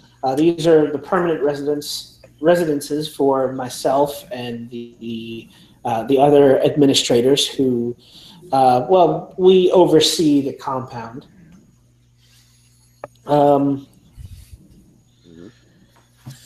How many cabins are around this little lake? For the transient guests and the seekers, you see about 15, but you get the sense that there are others. They're kind of they're little like winding paths that lead off of the main path that goes around the pond. So these are just like the good ones, and then there's others. Yeah, these are the visible ones. They take the tour guests through, and you're guessing that these are the ones they give to the transients because they want to make a good impression. Yeah. The administrators' quarters are a little nicer. They're more like well accommodated suburban houses. You can see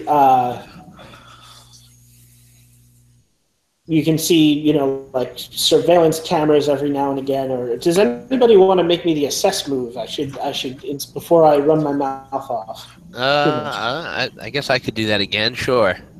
Since see what you notice. Well, my edge is +2, but I've been rolling like hell? me. So maybe we'll both notice something different. Are there any negatives to that? Because we'll probably find them. Is it just one of us, or can more of us do it? You guys can roll for it. I'll say. All right. Yeah. What the hell then? Ooh, 10. I got an 11. I got an 8. Nice.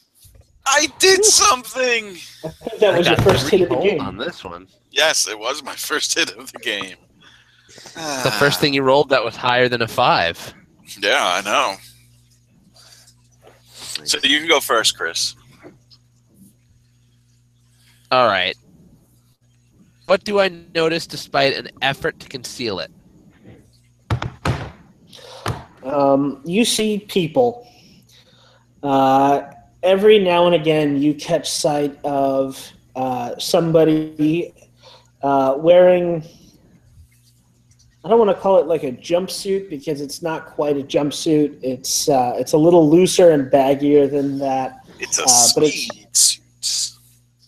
It's kind of a baggy gray uniform, and you can't really get a good look at them without getting much closer. But they're just kind of like,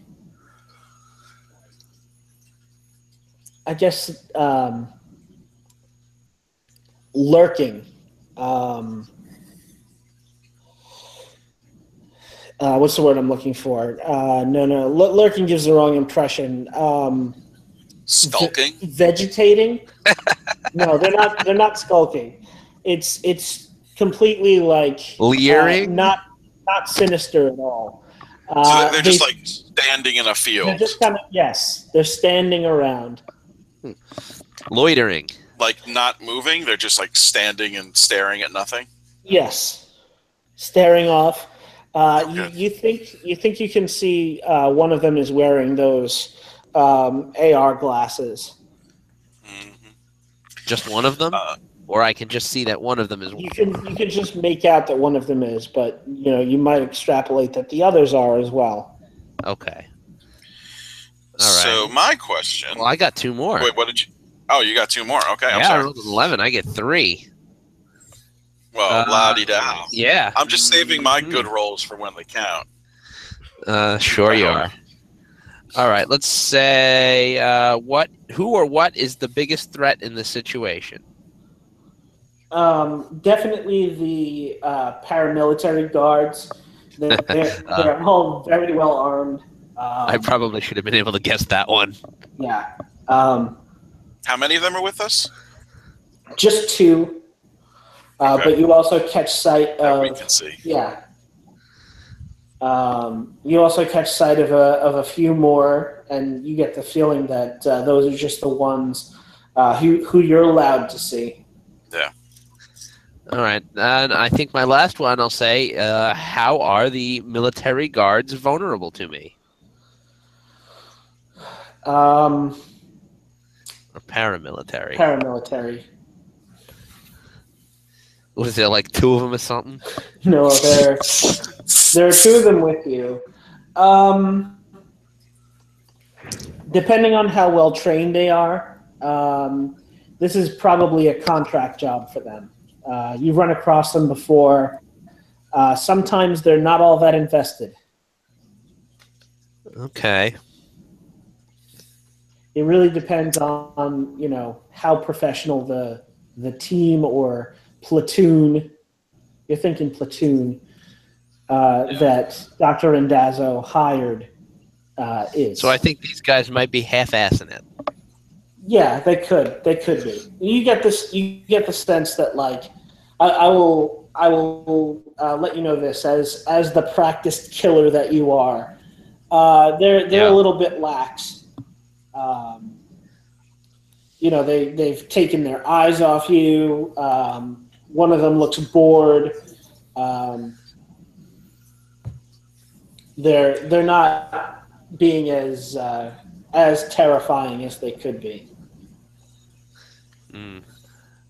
All right. Well, that was my last question then. All right. Well, my question is, how is Philip here vulnerable to me? If you wanted to try to jump him, he seems to be a little overconfident because he's got the security. I guess let me rephrase that. I don't want how is he vulnerable to me physically? Okay. Like, what are his tells? Like I'm looking more psychologically. In that case, he loves talking about this place. You can just tell by the way he's giving the tour that he's very practiced at it, and he's used to describing it for people who aren't going to question too deeply, and who are admirers of Dr. Indazzo's work. Mm-hmm. Okay. So you might be able to get him to tell you a little bit more than he intended because he's just so excited to talk about it. Right. So I look around at the buildings and everything here. I go, well, that's nice. And here we are. This is this is our main laboratory. I can't take you down to the work floor. We do insist that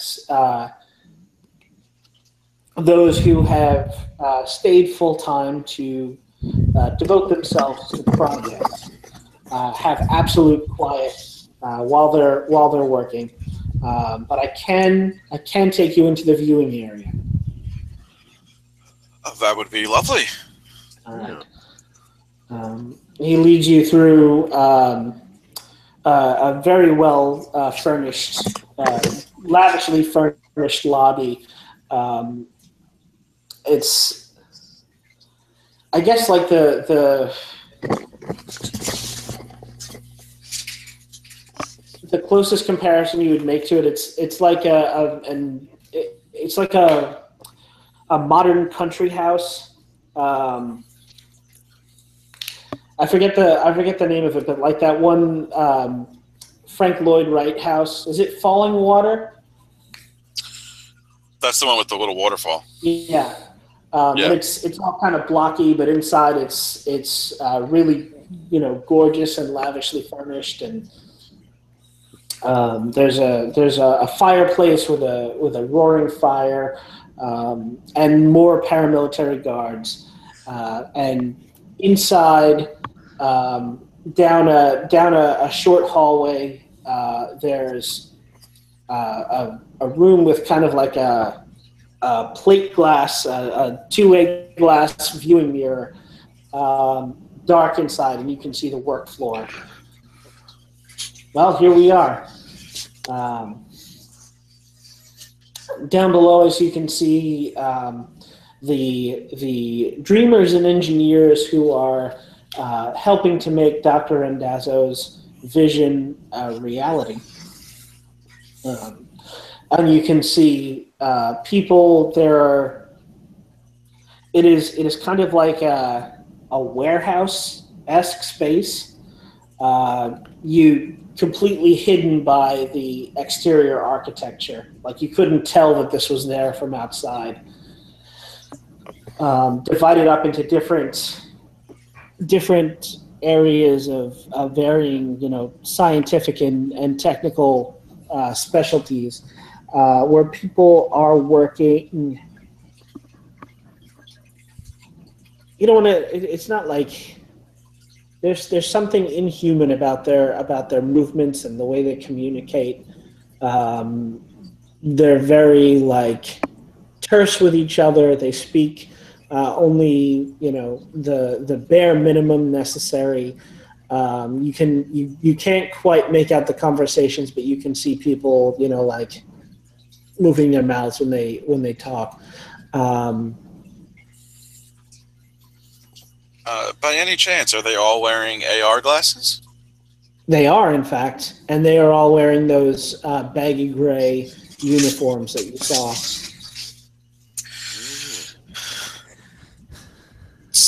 So low-key goes to the window and just kind of makes like a sound like, oh, that's it?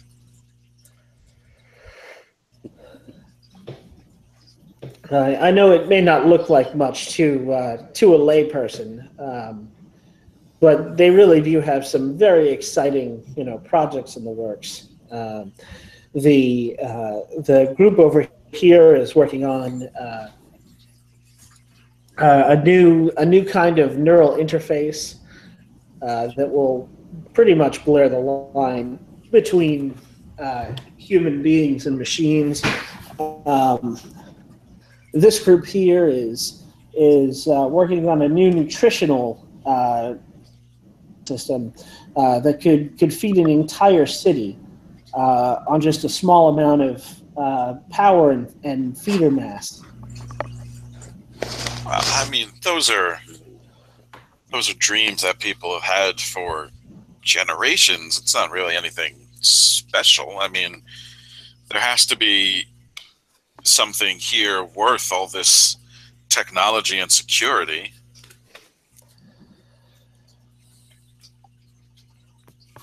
Well, That, I'm afraid, is... That, I'm afraid, I don't have permission to show you. That is grandmother's personal project. Grandmother. Yes. Would that make you Philip Randazzo?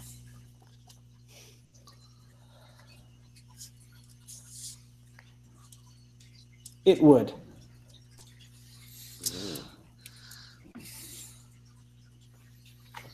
Is he wearing AR glasses? He is not.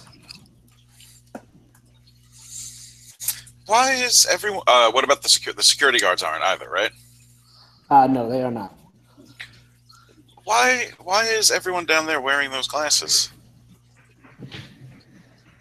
I'm glad you asked. Not many people think to. Nootropic stimulation. Nootropic stimulation. Yes. Here, with their permission, of course, our permanent residents undergo a regimen of self-improvement. So that's how your centralized artificial intelligence controls them all. Their efforts are uniquely directed. He gives you kind of like a wry smile, tipping you off that you may have been onto something with that. But you don't undergo a improvement regimen?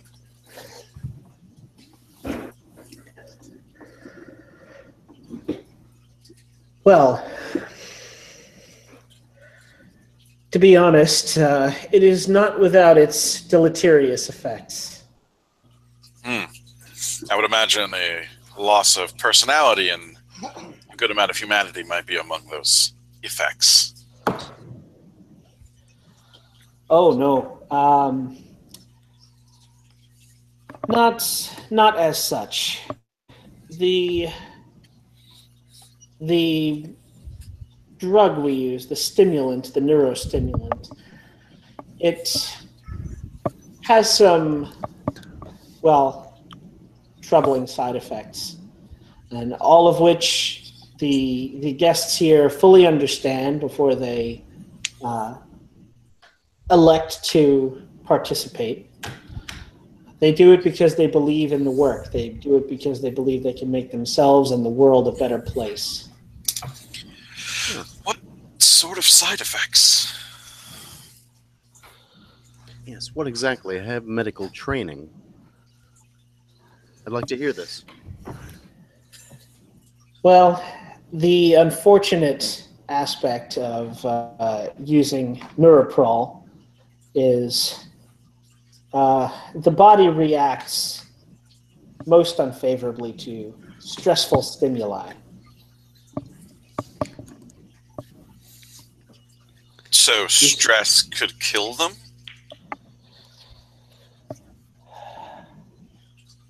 If the experience were extreme enough, I suppose, the pharmaceutical trials, the research, the research indicates that if given enough of a stimulus, the drug could cause catatonia and eventual coma and possibly death. So we try to maintain as serene an environment as possible for our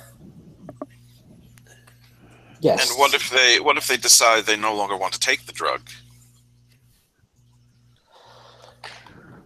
Well, of course, they would be free to leave, but they would not be here in the first place if they did not believe in grandmother's cause.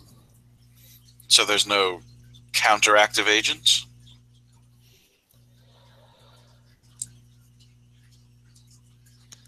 Doc, he mentioned the word neuroprol, which you've heard of vaguely before. Only in the literature. It was never released as a marketable pharmaceutical.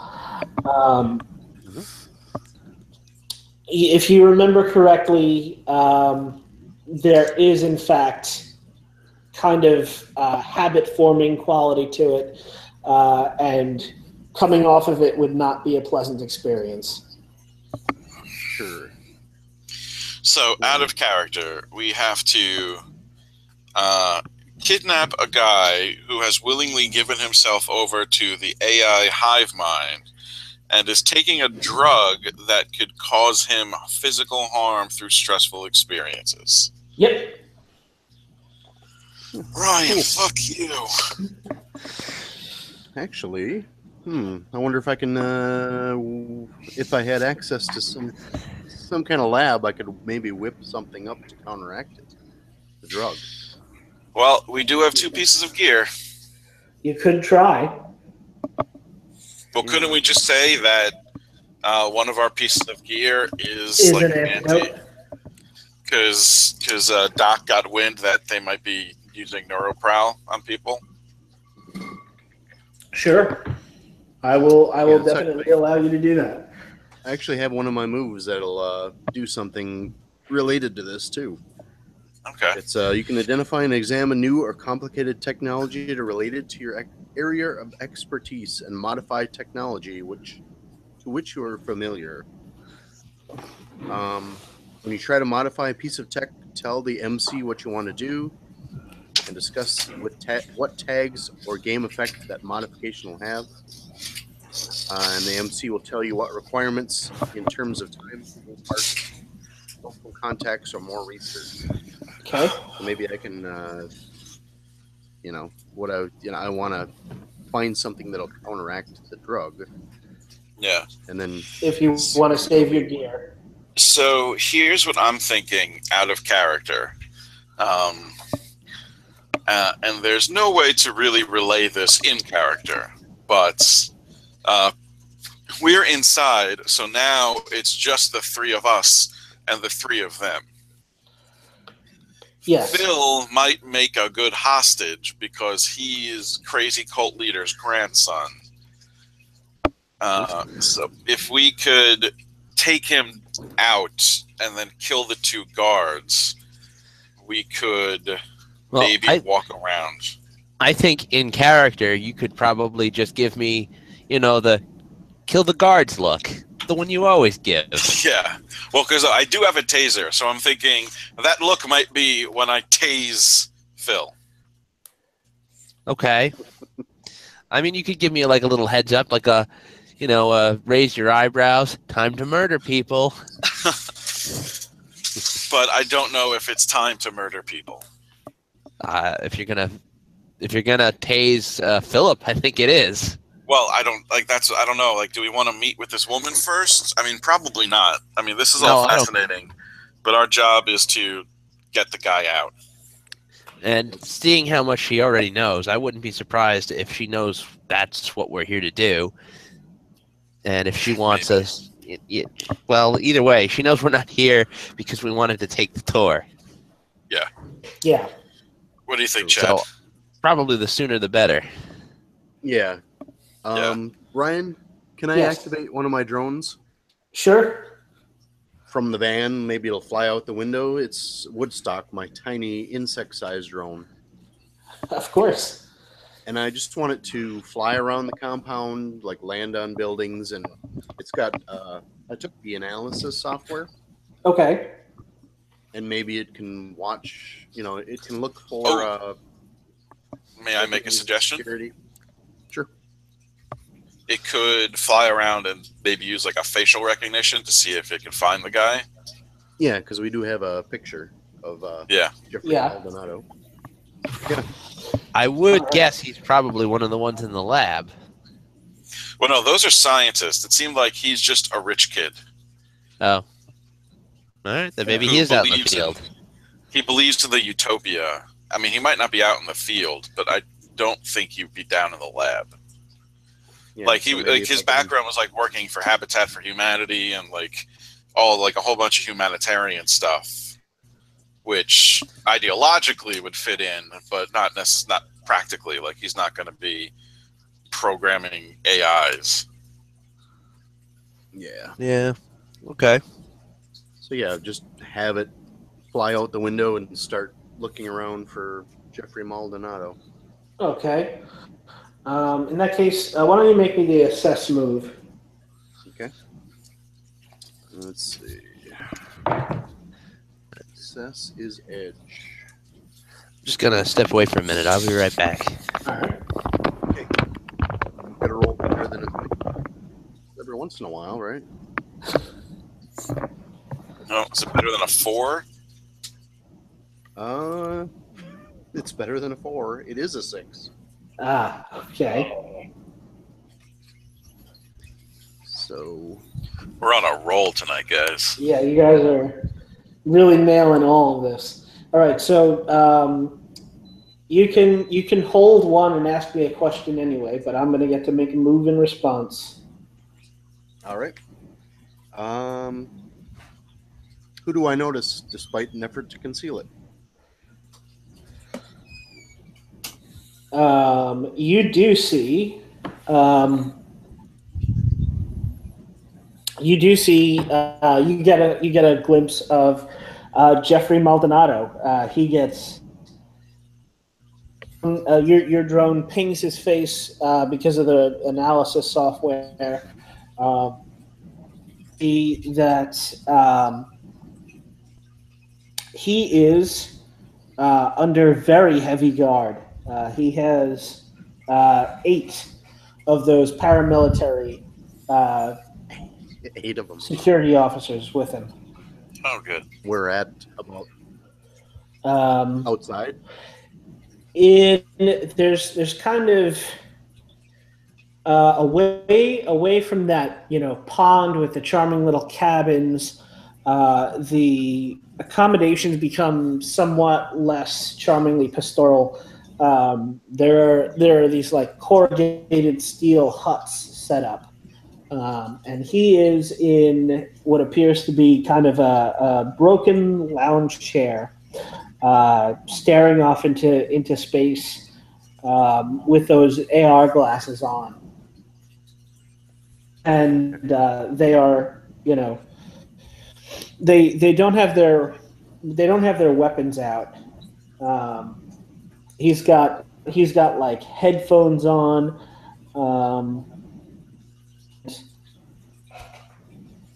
They have formed like a perimeter around his little hut. Okay. All right. I'll let Loki know. I'll just kind of lean in and I'll say I found him.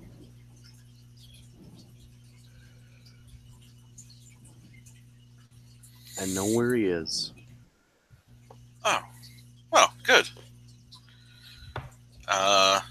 And as soon as Chris comes back, I guess that shit'll hit the fan. Yeah. While that 8 of those guys, though. 8 cyber dudes. we'll say that you guys communicate this by way of like quick glances and hand signals, like you gesture over to the guard and then flash 8 at 8. Yeah.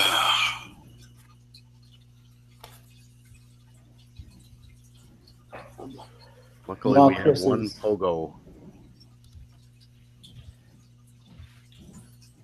While Chris is waiting, while we're waiting for Chris, I'm actually going to step away and use the restroom very quickly. So I will be right back. No, you're not allowed. Oh boy, he's gone. No, I'm still here, but you guys can feel free to talk about your plans, I guess. Oh. All right. Well, once Ryan's gone, Ryan, Yeah. Listening. All right. Well, my plan is, what I'm thinking is, if we take Phil alive, kill the two guards, and then two of us put on the guard uniforms, and maybe I can disguise myself as Phil. I didn't take the disguise kit, but maybe I can disguise myself as Philip, or just take his jumpsuit, so at least we can walk around to the compound and maybe get where we want to be. Sure. Because I would think, well, Chris definitely, and you are probably better at fighting than I am, because my meat is -1. I am back. So we're talking about our plan. Chad found the guy we're looking for. He's in a hut with 8 of these paramilitary guards. Oh, great. Yeah. I was hoping for 9, so this is better than I could have expected. There you go. But it's okay. We have 1 pogo. Yeah. Yeah. How much harm can you do in 1 turn? I think the most harm I could do is with my sword, which is 5. Okay. Because the other thing that I do have is an infiltration deck, so I could maybe try to hack in and All right, I'm back. and distract them once we take care of these guys. Although when it's my assault rifle is auto fire, does that mean? What does that do for us? I mean, it's just a tag. It's like a story thing. All right, so it just still. I don't know if it it's not like it necessarily does. I think 3 that means you harm can. and 3 shots or That something. means you can hit multiple targets with it. Yeah. Area and reload. In like one shoot, I Oh, can hit a weapon couple tags. people. Yeah, auto fire. The user can opt to temporarily give the weapon plus area and plus reload. If the weapon is belt fed, the user can opt to temporarily give the weapon plus area only. Okay, so I could probably do a little bit more damage spread out. Yeah, with so my auto. assault Yeah, rifle. so you would give it plus area, so you could hit multiple people, but then you'd have to like spend a turn, and then reload after Right. firing. You have to spend a brief time reloading it, so you'd have to like spend your next turn reloading. I think probably. Right, so I could do 3 damage to a bunch of people or 5 damage to 1. Those would probably be my 2 best Yeah. options. The other thing I'm thinking, like I said, I have the cyber deck, so perhaps I can, create some sort of hack distraction, or tell them on their comms that they need to go somewhere else, or at least some of them. We might be able to do that. But first, Oh, check it out. Weapon tags. All right. yeah, it's all the way at the bottom of the basic move sheet. The last page. Yeah. So what are you guys doing? It's So I'm gonna give Pogo the signal. okay.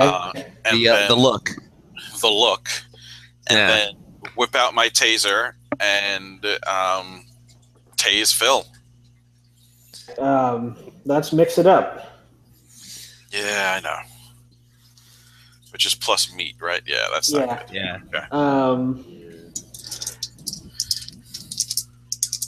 You trying to seize control of Phil? Are you going to try to take him as a hostage? Yeah. Okay. So I got a 2. Second roll. It's the second roll that counts. Well, my second roll would be a 3. So I'm it's a little going better. to go walk away for a second and get different dice. I'll be right back.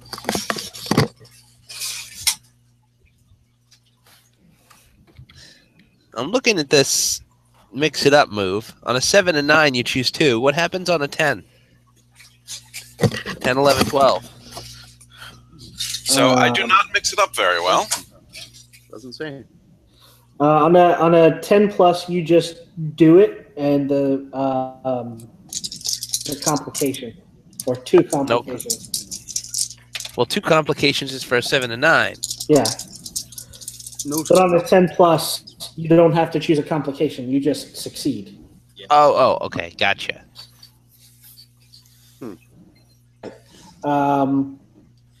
So, low key is not quite so low key as he thought when he's making his move. The one of the 2 guards sees you going for Phil with your taser, and he comes out and basically just like rams you in the face with the butt of his assault rifle. Okay. So that's going to be I'm going to call it. I'll call it 1 harm. All right. Ouch. You have armor, or Nope. in that case, you have to make the harm move. Oh yeah. So where is it? So I roll plus harm received. Suffered. Yep. Come on, 2. Go get those dice again. I rolled a 10. Of course you did. So you get to choose. That is perfect. Damn it.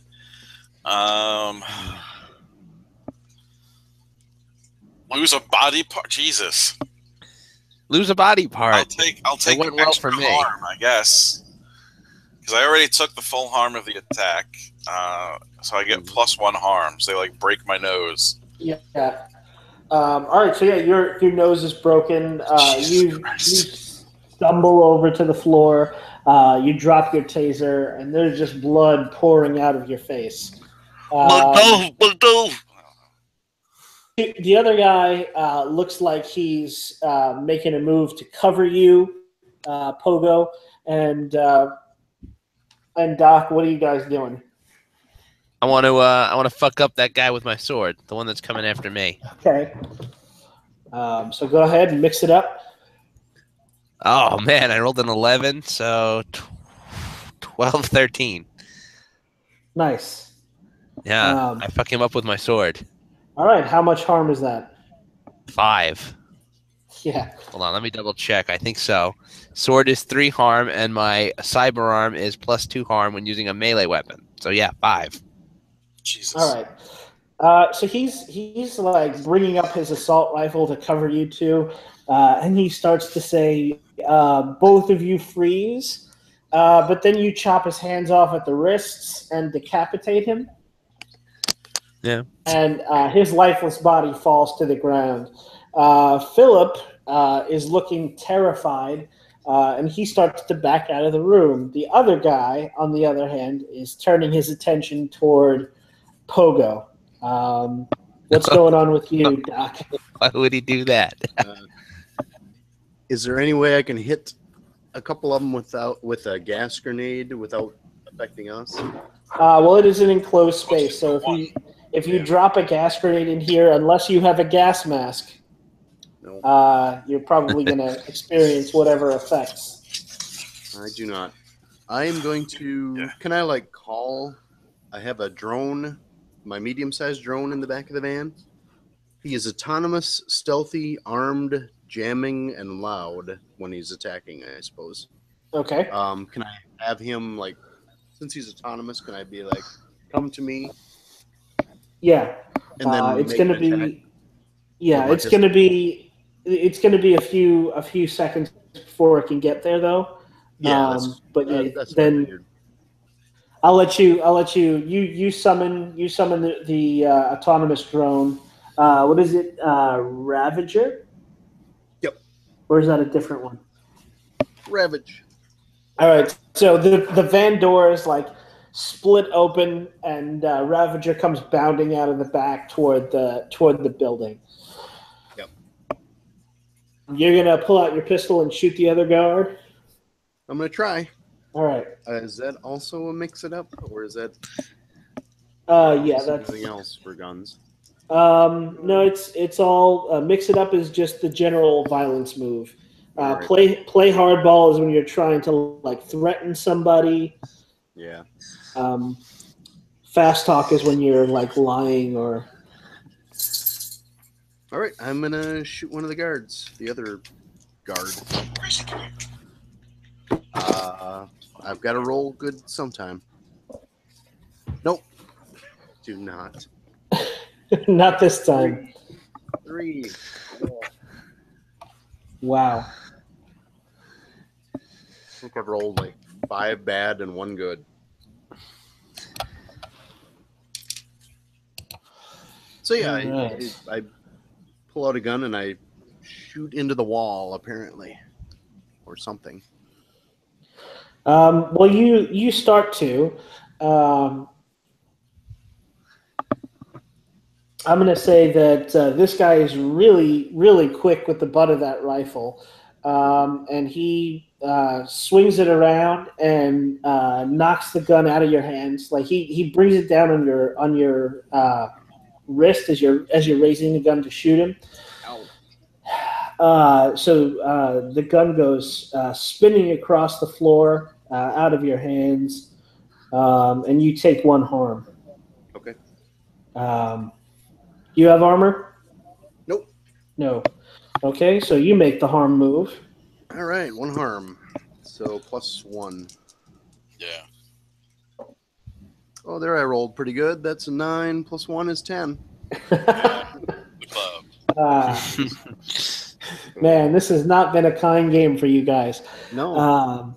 So you choose one of those I guess options. I'll take another harm. So I'll take that +1 harm. All right. He broke your hand. Ow.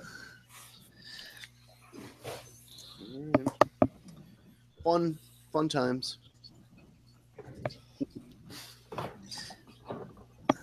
And he brings the weapon to bear on you, like points the barrel, and it says, "All right, now all 3 of you, fucking freeze." Can I murder him now? He's got the gun pointed at Pogo, obviously, because you're clutching your face, low key, and Doc, you know that those metatarsals are just fractured. Exactly. I know right where they're broken too. Yep. In the spot that really hurts. Yeah. Which is like all of it when you break. You got me right in the owie bones. Yeah. So yeah, what are you doing? Are you gonna stop? Or are you gonna chop him up? No, I'm gonna chop him up, of course. All right, so mix it up again. 9 plus what was it? 2, 9, 10, 11. 11. All right. 5 harm. You're welcome, guys. I'm doing all the rolling. Nice.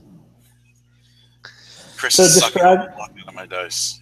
Describe to me the badass way that you just absolutely fuck murder this guy who's got an assault rifle pointed at you. I think he says, he points the gun at me. He's like, "All right, drop the sword." So I go, "All right," and I start to put the sword on the ground. And then on my way up, I draw one of my pistols, John. Oh, actually, no. I'm gonna stick with the sword because it does more damage. He points the gun at me, says, "Drop the sword," and instead of doing that, I hit the gun with my sword and then hit him in the face with it. Kind of like I knocked the barrel out of the way, so if he shoots, it doesn't hit me, and then I stab him. Well, he definitely wasn't expecting that, and he doesn't even get a scream in before he, gurgles to death as your sword goes through his head. Mm-hmm. Philip has left the room. He got away? He got away. Because Well, which door did he use? the door. All right. I think we should go out that door. You see Philip running away. He has his hand. He has got like a little earpiece, and you can hear him shouting They've killed both of the officers, and they're at large. They need to be stopped. Send as many as you can. Do I have any chance of catching him? He's got a lead on you, but you could catch him if you like really pushed yourself. I would no. Loki says, "Fuck him. You two, get these uniforms on now. We need to go." Get the uniforms on. I Yeah. don't think we're gonna fool anyone. You can take the armor. Okay. Yes. Well, all right then. Yes. Sure. Yeah. Okay. You guys get the Kevlar and they've actually got like the riot helmets. Unless Alex, do you want one of the armors? Because I already have a little bit. No. Well, there's only two of them, so That's why I was saying he could have mine. Yeah. All right. I'll take the Kevlar. there's only so much armor you can put on. You can't like put armor over your armor. Right. That's why I'm saying he can have it. So that's 2 armor for you guys. All right. So now, we need to go. You can see through the two-way glass the one-way glass that there is like a very like non-threatening alert tone sounding in the lab, and the people working there are all just sort of filing out. Okay. They set down whatever they're working on and they're leaving. Okay. I would like to use one of my move, covert entry. So when I attempt to infiltrate a secure area alone, but my other skill lets me take people with me. I roll cool, and then I get hold that I could spend to bypass stuff. Cool. So I'm gonna roll.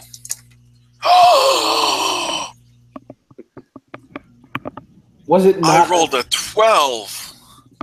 Damn. And my cool is 1. I got a 13. Nice. I thought you were saving up for that one. 3 holds. I told you I was saving my rolls for when it counted. Nice. All right, so I've got 3 hold, so I could spend that to bypass a security system or guard, disable a security system I have bypassed, disable a guard, or escape notice. And I can use it so that we can all bypass a security system or guard or escape notice. All right. So where are you trying to get? Well, we know how far is Maldonado's cabin from us. I would say probably a couple 100 yards. I'm assuming, Chad, you just like have your drone parked over there. Yeah. Where do you think? Well, there were 2 drones, right? One is over there, and the other one's coming to you. Yeah, one of them is running Yeah, up. the other one. The one is coming to me. The combat. Speaking of which, Ravager has arrived, so you have it with you now. What can Ravager do? It's a medium-sized, autonomous, stealthy, armed jamming, and it's loud when it attacks. So it's stealthy and jamming. So if he stays with us, that would fuck up their drones that would be trying to find us. I don't know. Is it radio or control? Yeah, that would fuck up the signal for any of the quadcopters at least that were going to tag you. Okay. Nice. Okay. Jamming permits the jamming of any communications that lack the encrypted tag. And I'm going to say that you know what? Before he runs out, Philip, hello, is anyone there? Oh, so he has. All right, the jamming. The jamming. So maybe So we he should hasn't catch been him then. Yes, Get him, yes. In that guys. case, yeah. All right, I'm gonna go catch him. I toss. I toss Chris my taser. All right. I get you. Toss me the taser. I catch it, and I go, oh. I want him alive. Go. So I'm going to say that the thing that I said before about the tech people filing out of the room is still going on because Philip did trip some kind of internal alarm localized to the building. You're not sure what that means, if they're going to know that something's down, but they won't know the extremity of the situation because he hasn't been able to, terrified, called for help. Right. Pogo, act under pressure. Act under pressure. That's plus cool. Okay. Ooh. To catch Wasn't there a Philip. thing? Oh, I didn't take that. Okay. Roll a 7, and it was plus 0, so 7. All right.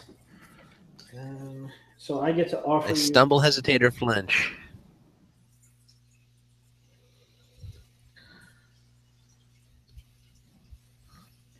Okay. So you can catch him and stop him, but you're gonna like your killing instincts are gonna take over, and you're gonna seriously hurt him.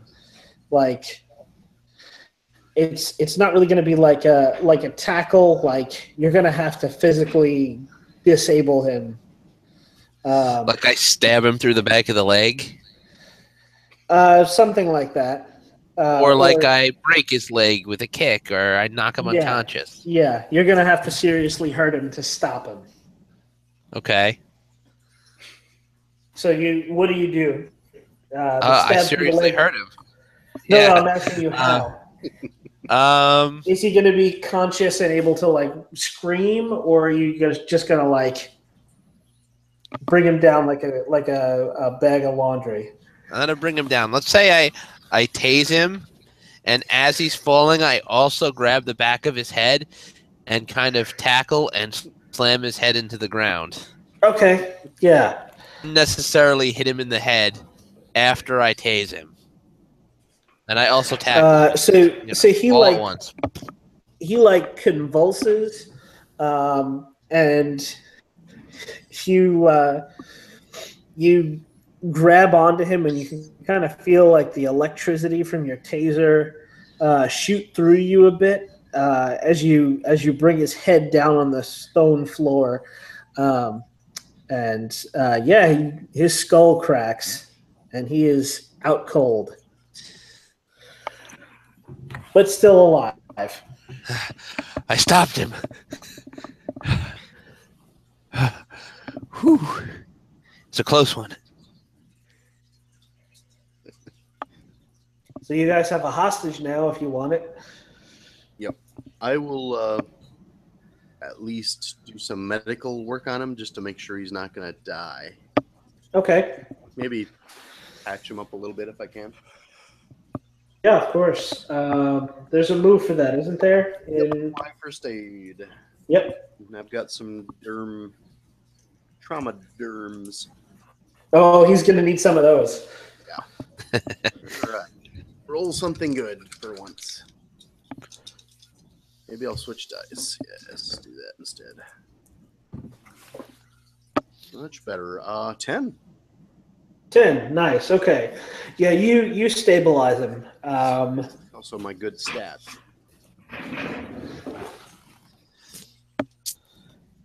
Cool. His He'll live. yeah. He'll live. He was gonna live before. Well, now he probably won't have at least a concussion, if not some kind of worse traumatic brain injury. I'm sure he has a concussion. If I cracked his skull, he has a concussion. Well, no, I mean like the trauma derms will keep his brain from swelling. That's good. He doesn't want that. I don't really care. I said he doesn't want that. Maybe. Nope. All right. All right. So what's All right. the plan from here? So is he conscious or unconscious then? Unconscious still. All right.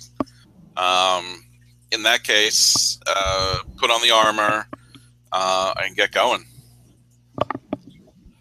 All right. Leaving Unless him, you guys have a better idea. leaving him or taking him? No. Taking him. Taking him. Who's carrying him? Pogo? Oh, wait. I we was put going him to on say someone who isn't going to be busy killing people. Can we, like, sling him over the back of the drone? You said it's medium-sized, right, Doc? Yep. So yeah, I will say that it can carry. It can carry Philip. It won't be able to do much else, though. Okay. Would the jamming still be working? Yes, that it doesn't need maneuverability to do. Yeah. Do we have any way to, like, can we, like, tie him and gag him? Yeah. What do you tie him and gag him with? Yeah. Why don't we just take his little communicator thing? Yeah, he's got like an earpiece. Yeah, well, I still don't want him to scream. All right. I don't think we're going to be very subtle with or without him screaming, but It's not for subtle. It's just if he's tied up, if he's gagged, he can't just start screaming, which would make it a little easier for us to go undetected. Well, okay. even with the trauma germs, you suspect he won't be waking up for quite some time. All right. In that case, and he's just wearing one of those gray jumpsuits. No, actually, he's wearing like a red version of that. I'm sorry, I didn't describe that before.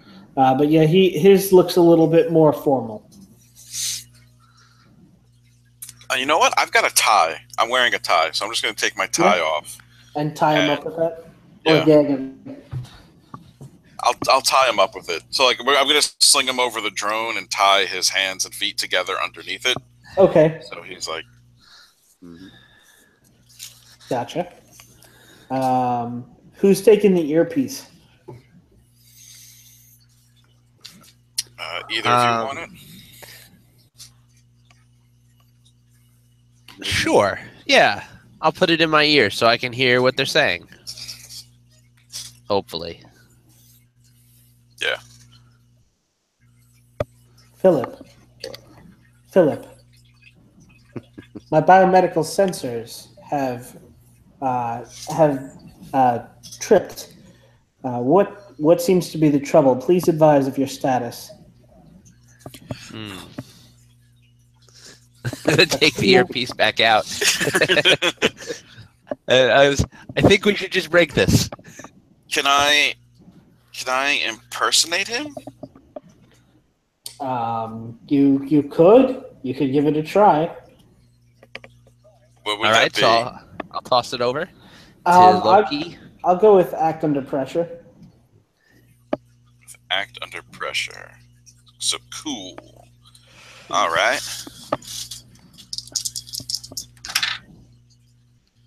That's a 10. Nice. Oh, everything's fine. What was the nature of the disturbance? My logs indicate that the alarm inside the laboratory was tripped.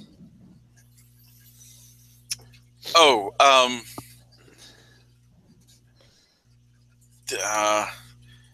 that I apologize. That was a false alarm. Please send my apologies to grandmother. Of course. Should I summon the Seekers back? Yes, that will be fine. All right. In that case, that calm little beeping alarm ceases, and you can see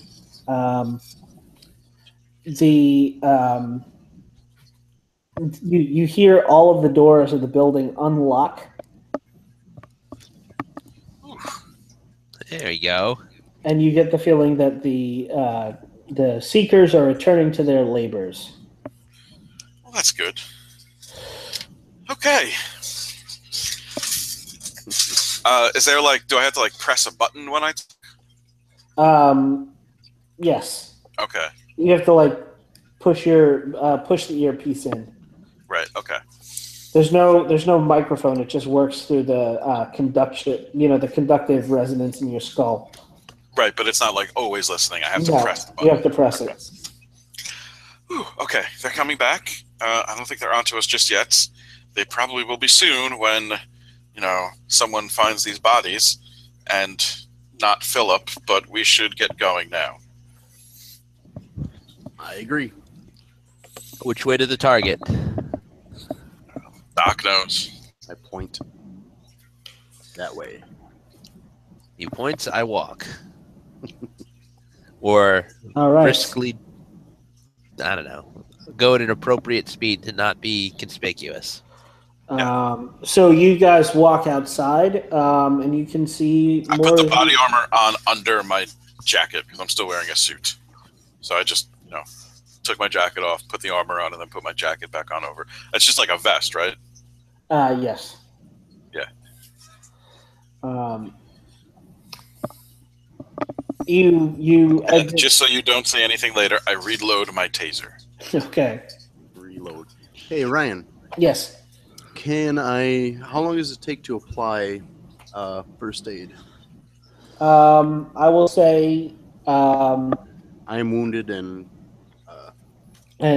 Low-key is also Loki is wounded. also wounded. I would say probably find a place to hide first because you guys are awfully exposed here. No one's looking into you for the moment, but you don't know how long that's going to last. Yeah, do you guys want to risk a little first aid? Just continue. What's my clock at? 18? I think we should go. Okay. Yeah. I'm not too worried about that. Your face is starting to swell up, and Doc, your hand really hurts. Yep. Oh yeah, I picked up my gun, by the way. Great. And I reloaded my sword. So you guys are headed off in the direction of Jeffrey. Is there anything else nearby his little cottage? There are a bunch of other like corrugated steel huts. You have to go like down the path around the pond, past the transient cabins to get to him. Okay, so can we before we go to him, can we go to a neighboring hut that's close to him? But we can duck in there and hide out for a second, and then maybe do first aid there and assess the situation better. Sure. I would say if you want to spend one of your hold, you can sneak everybody over to one of those cabins. So would that be that would either be bypass the security system or guard or escape notice? I guess escape notice. Yeah, I would say escape notice. You get there. It is like a lightly forested area. Right. So you can make it to one of these cabins without attracting any notice. Okay. Is it empty? I'm gonna go with yes. You guys catch a break. I feel terrible that you guys are rolling so badly. Okay. Do you want to maybe patch us up now? Oh, what happened to your voice just there? Well, my nose is broken. Oh, okay. All right. So I will You can do yourself first. No, I'll do you. I insist. Oh. Well, thank you. And well, I get 0. I mean, not 0. I get 5.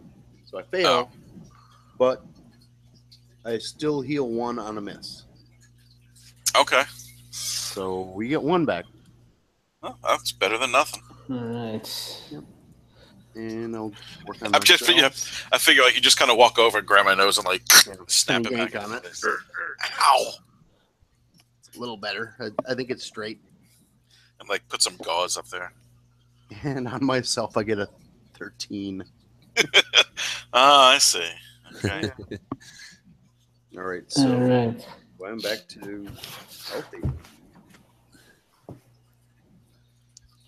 the So screen. while you guys are being patched up by Doc, a trio of those paramilitary guards, they kind of are on patrol, and they stop right in front of the cabin, and just start shooting the shit. You know, like. Oh, okay. Shoot. Okay, Yeah. talking. Yeah. For a second, I thought just like started shooting into the cabin. No. Okay. You know, like, what do you think this is? Well, it's probably nothing. All of these people are really jumpy. You see the way they act; it's so weird. Yeah, I know what you mean. There's definitely something really freaky going on around here, and they're just having this conversation pretty much like directly in front of your cabin. Yeah. What's in this cabin? It's a pretty like modestly furnished bedroom. It's kind of like what you would expect, like the cyberpunk future version of glamping would be. Okay.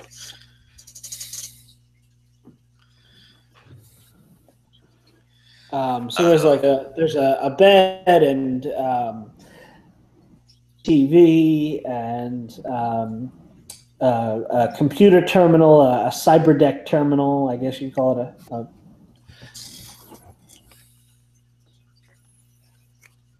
Yeah, I'm just down. Yeah. I want to look at the Matrix moves real quick because I can hack Gibson. How many guards did you say there were talking? 2 or 3? 3. 3. Okay.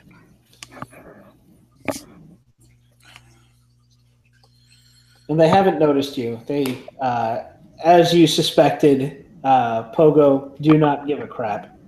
Yeah.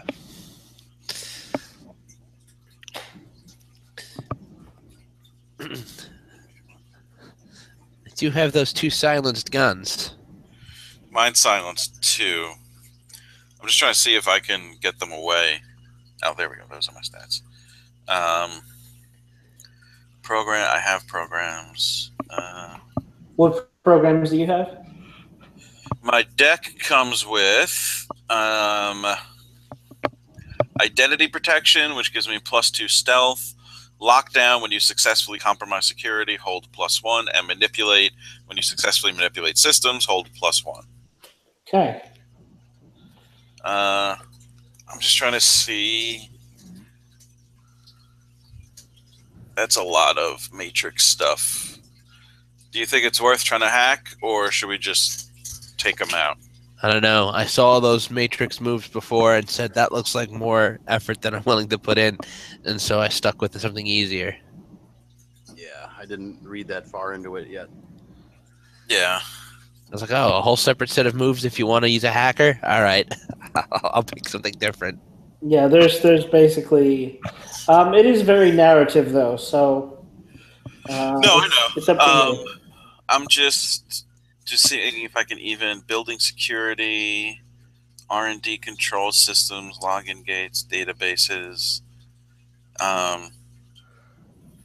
I don't even think it would help because I would want to trigger their radios, which isn't something that we can do.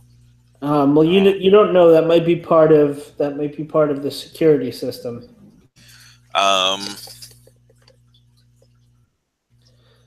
These are just like the general, potential directories that you can hack. I would also say we can definitely abstract that to one move. To just hack their things. Yeah. Okay. So compromise. So just plus synth, I guess. Or you know what? We can do this a different way. Since you have that move that lets you basically tinker with tech. I do. Oh wait, no. Doc okay. does. Oh yeah. Doc. Yeah. And you've got that earpiece. Yeah. So I will let Doc make a roll to modify that to put it on the right frequency or whatever, that you could ostensibly get on the radio and order them to a different part of the compound. Okay. Could we clear out? That would be good if we can clear out the guards from in front of the guy's cabin too. Yeah, because I can call the van to us once we get to. Well, there is the force field around the camp. Oh no, it's already in. Yeah, we're already in the camp. You're already in the camp. No, I meant I forgot the van was already within the fence. Yes. But then we still won't be able to drive out of the fence. Well, Was the front gate? all those I like forget tower things were making the force field, so we could just fuck a couple of them up, maybe. Yeah. Drive on out through the back. Mhm. Was the front gate actually a gate, or was it more force field? No, it was actually a gate. Okay. All right. Well, let's get the guy first. All right. So, Doc, go ahead and I guess you got some tools. Yeah, well, I don't know what you want me to roll. The customizer doesn't really have any role involved. Oh, We'll try to modify a piece of tech, tell the MC what you want to do, discuss with tags or game effect what that modification will have. The in MC that will case, tell you requirements in terms of time, tools, parts, help from contacts, or more research. all right. So I will tell you that the mod you want to make is going to take tools. Okay. Obviously. Get them from the van. So yeah, you'd have to get them from the van. Yeah. I would say that sounds reasonable. Any of us stealthy? Other than my cat. I mean, what's his face? Low-key still has 2 hold. I do, which I can use to bypass security. Or escape notice.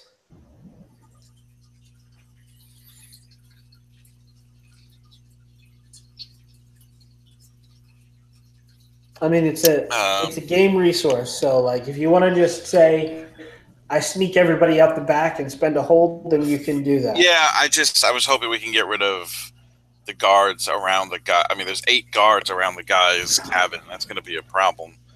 I mean, you still can. The plan is just, get yourselves to the van where the tools that Doc needs are. Oh, he needs the tools to. Okay. To adjust the earpiece. Gotcha. Okay. So I'll spend a hold to sneak us out of the back, so we can go to the van, All right. or bring the van to us. I guess would probably be a little better. Could one of the drones bring the? We'd send one of the drones there and back. Yeah, the cat Ravage is stealthy.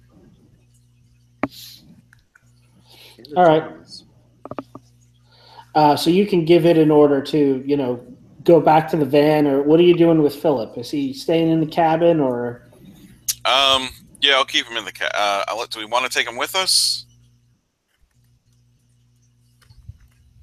Yeah, we'll probably have to. I thought we were sending the droid now. The drone. The drone is. Well, he's on the drone. Carrying. So we're going to stay in the cabin and send the drone to go get the gear. Yeah, go get my multi-tool. Okay, so I'll just throw Phil in the bed. All right. So the drone comes back.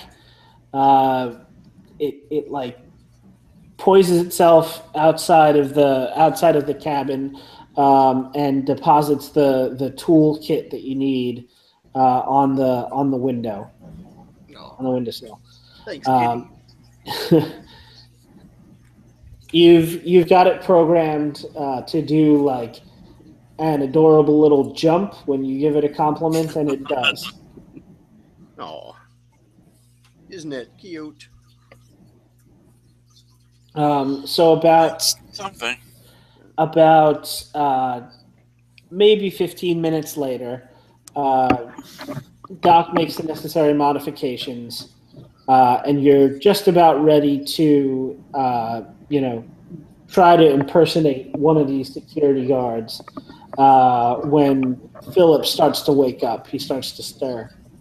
He goes, "Oh, my head." I say we just tase him immediately. Well, there is a move that we could use. We could play hardball. Mm-hmm. Yeah. Threaten him, get information. Yeah. Get him to do something for you. And if that doesn't work, we can just tase him. You're the one good at edge, right, Alex? Yeah. Yeah. All right. So I'm gonna pull my taser out and just like loom over him. So like as he opens his eyes, my bloody face is the first thing he sees. And I hold the taser up and like hit the button so he can see the electricity spark. Okay. And then I just put it right between his legs and say, unless you want to be a real disappointment to future generations, I suggest you answer my goddamn questions. And I'll roll edge. 11. Nice.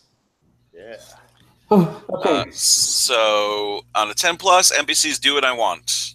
Yeah, he's just okay. I'll do whatever you want. I'll answer your questions. What do you want to know? Please. Why are there so many guards guarding? Why are there so many guards around Maldonado? He's a precious asset to grandmother. He has connections and Money. yes. Is there any way out of this place besides the front gates? Well, when we set up the force field emitters, we weren't really thinking people would try to break out so much. They're one way. They're one way. Well, that's good to know. And now, who do those guards take orders from?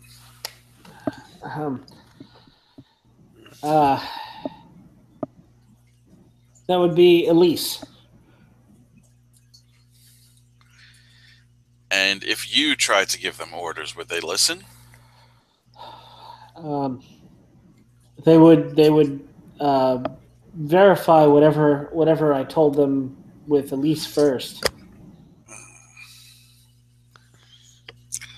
Okay, so you can't make them move.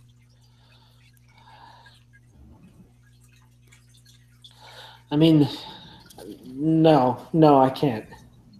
He looks terrified because he wants to be useful to you, so you don't hurt him. Yeah. Yeah. What do you guys think?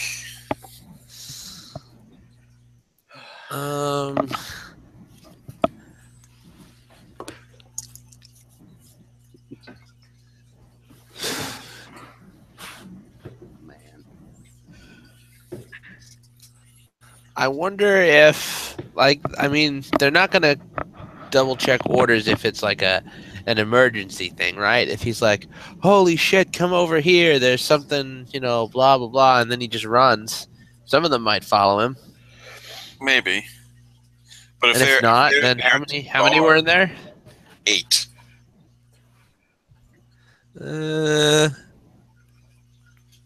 All right. Maybe we can use Cat as a distraction. Yeah. Cat. The drone. The drone. Maybe Cat can shoot at one of them and then take off, and maybe they'll chase it, or lose some of them. You might lose your drone though. Yeah. Well, the intent. My intention there wasn't to say that you guys couldn't do the trick everybody away move, but the person you have to fool is Elise, not the guards themselves. You have to get her to give the order. Oh wait, okay. I'll ask. Would Elise listen to Phil. Phil, thank you. Yeah. Yes, of course. I'm a trusted administrator. Good. Good. So, here's what you're going to do. I hold up the earpiece. This isn't going to call your AI friend anymore. This is going to call Elise. You tell her that you have new information about, well, whatever you want to call us, and that you need her to move her men away from Maldonado's cabin to make it less obvious. She can keep one, but all the others have to go. He takes it. I'm going to say this is going to be another play hardball move because you got him to answer your questions, but now you're asking him to like betray his grandmother and. Yep. You know, I'm gonna up the ante. I'm gonna put my taser away and pull out my pistol. Okay. And cock it and put it right on his head. Otherwise, things might get messy. Come forward for that. Okay. Well, that brings me up to 14. Damn. All right. All right. Yeah.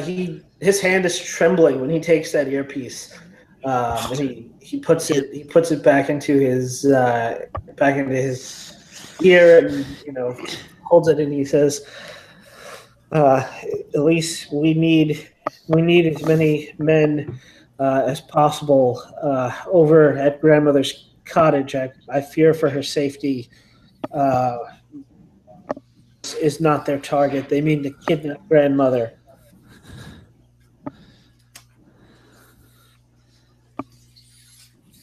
Yes. And he just starts nodding, and you can see like tears are streaming down his face. The barrel of your gun is still pressed to his temple. Mm-hmm.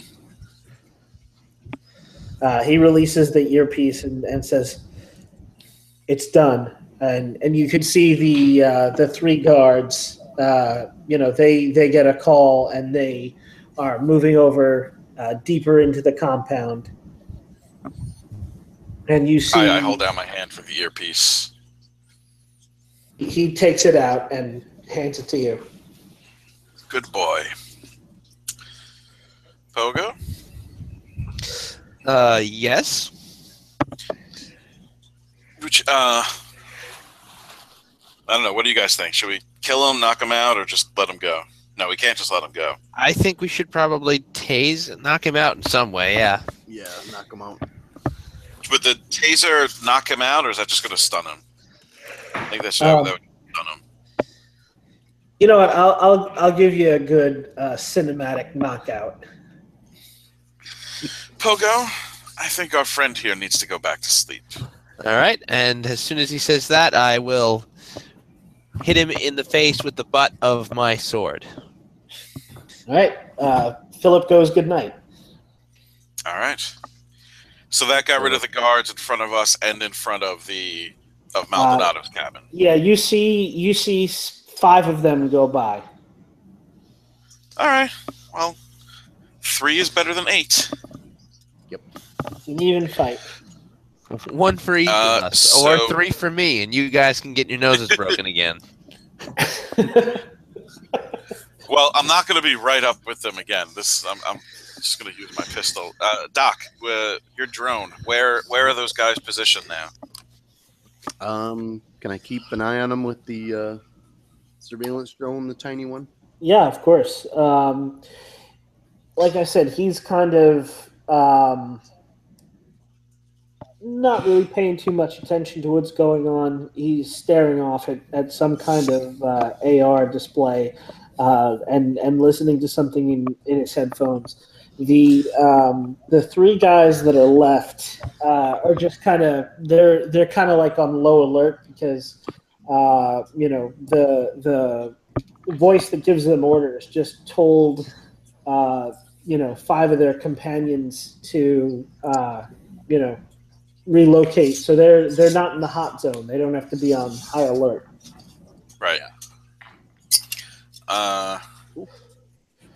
So you can see one of them is like, waving his hand in front of Maldonado's face and, snapping his fingers. The guy gives no clue that he's, and no response at all. Yep. Well, I just realized I could just take one out with one of my hold. I could just disable the guard. Yeah. So I could get one, definitely. Yeah. Okay. And then, so maybe we could try to do it like coordinated, like we sneak up behind them and then everyone gets one. Hopefully. Sounds good to me. Doc, do you have any quiet weapons? Other than the gas grenade, no. He can borrow one of my pistols. No, wait, gas grenade. Yeah, I can start with that. Why don't we just gas Take them them all? If Maldonado's asleep, he's not going to panic. That's right. You can't have a stress reaction if you're unconscious. Yeah, we gas them all. They all pass out. We just pick up Maldonado and leave. Yeah, that's the way to go. Yeah. I give one of the grenades to Pogo since he's probably better at this than I am.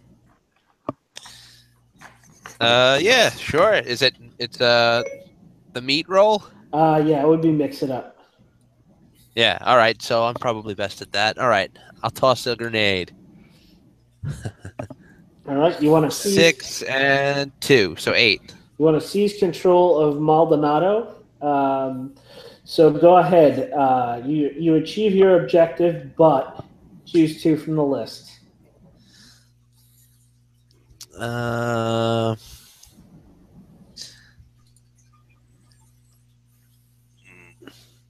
Let's see. Why don't I say I take harm as established by the fiction? So maybe I breathe in some gas or something? Or like they get a shot off. Yeah, I was gonna say they see you as you like run out and toss a grenade. I'll take armor. Yeah. I've got armor now, so fuck it. Well, I think it's me because I was the one doing the thing, right? Yes. We got to pick 2. Oh, you're saying the other one I could do is pick an ally to have harm. Yeah. All right, yeah. So that's what I'll do then. All right. So they are, as I said, armed with assault rifles.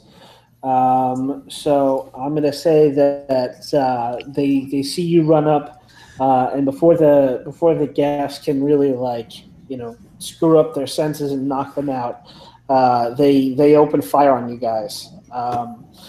So I'm going to say you guys can act under fire to avoid it. Act under pressure, rather, to avoid it if you want. I would. All right. Could I? And act under pressure is cool. Cool. So 7. Yeah. Let's see. What do I get? 2 or all of us? I got a 9.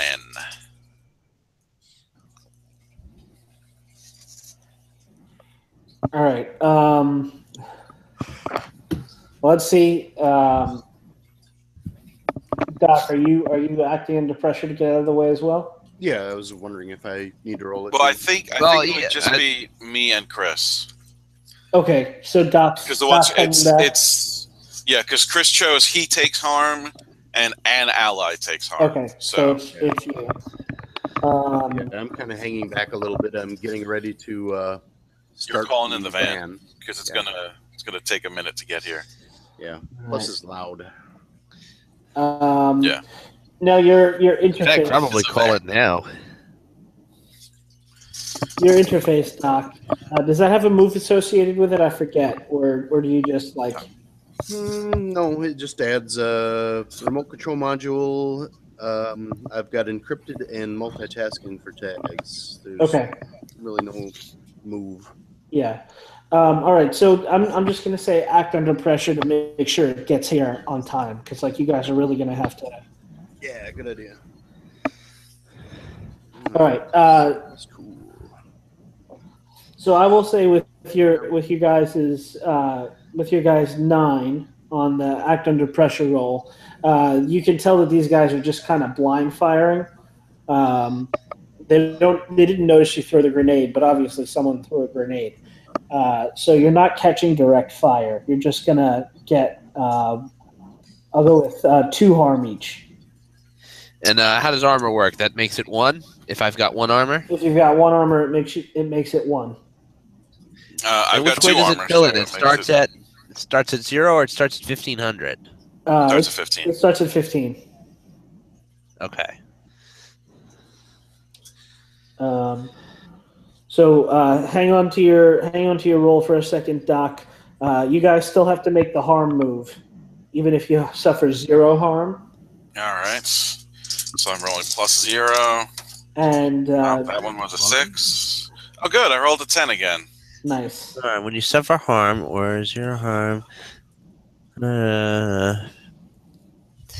so you roll +1. Oh, I roll. You want to roll because I got 1 damage. You want to roll low. Yeah. All right. I rolled a 7, so 8. Oh wait, I have a move that gets rid of this. Hold on. When you make harm, subtract 2 from your roll. All right. So I rolled a 5. I got a 5, and then Okay. Yeah. Great. So you failed the harm roll. Nice. I did not. You just take the base 1 harm. How about you? You got a 10? Yeah, I'm thinking. I guess I'll just. You said it was a 2 harm attack. Yes. Yeah, I guess I'll just take the full harm. Okay. In that case, you catch a bullet in the shoulder. It hurts. Doc, how'd you do on your summon the van roll? Pretty bad. I got a 5. You got a 5. Ooh. Yeah, so I stumble, hesitate, or flinch. All right. So here's the thing. It's kind of a wooded area with a narrow path, not meant for a car to drive down. So your ugly choice that you have to make is either you have to get to either you choose not to take the van off road, or if you do, it's going to seriously fuck up your suspension and the whole undercarriage of the thing. Oh man, I actually have a directive towards this. When I put responsibility to my drones and van ahead of the mission, Mark's experience. So what are my choices? I can damage the van. Yeah, you can damage the van and take it off road, and it'll be there. It'll pick you guys up, but it'll be in pretty bad shape. Or you can say nope, it's not worth it. In which case you are without ride.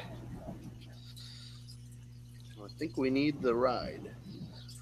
Yeah, I think we kind of do. Damage it. All right. My van. Yeah, I'm gonna make it get there sooner than later.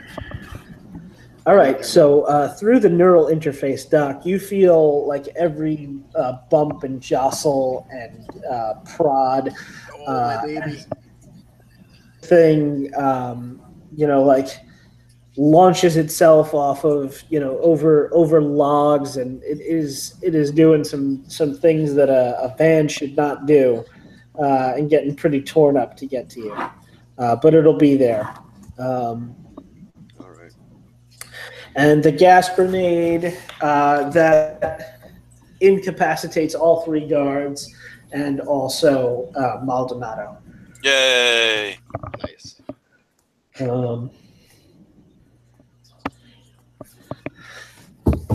So the van pulls up and like skids to a stop in front of you guys. It does a complete like 180, and the rear doors pop open so that you can load Maldonado in the back. All right.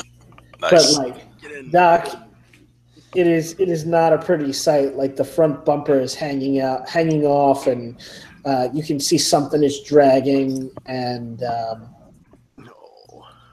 the decals are all scratched. I'll get you back to new. I So I'm going to say about Maldonado. So Doc is like mourning over his van and what he had to do to it. You guys load Maldonado up in the back? Yes. Yeah, toss him in the back. All right. I'm gonna say for the sake of closure, Doc, I need you to make one more act under pressure roll to drive out of there as quick as you can. All right. Act under pressure. 9. Not bad. Stumble, hesitate, or flinch. All right. I'll give you the same options.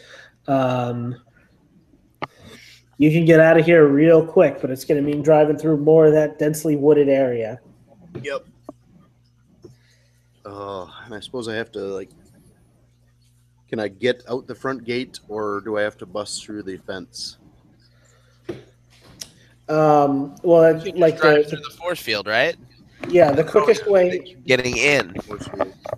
the quickest way out is just to tear ass through the woods and bust through the force field from the inside, because it's not designed to keep things in; it's designed to keep things out. All right. I just want to get out of here, and I'm gonna have to fix the van up if we make it back. I know this. All right. So you just pedal to the floor and tear ass out of there. Again, it's not a smooth or pleasant ride at all. There's a lot of bumping and jostling, and when you do cross through the force field, you hear like a groaning sound and a crunch as the sides of the van buckle a little bit. But eventually you pull back out onto the main road and you're away from the compound with your target in tow. Yeah. Yeah, success. Ish. Bum, ba, bum, On the And way you make back, it- I'm just muttering the whole time. Oh, my God. Not been easy back there. You make it. We'll say a good distance, maybe like an hour or two before the van dies. Oh.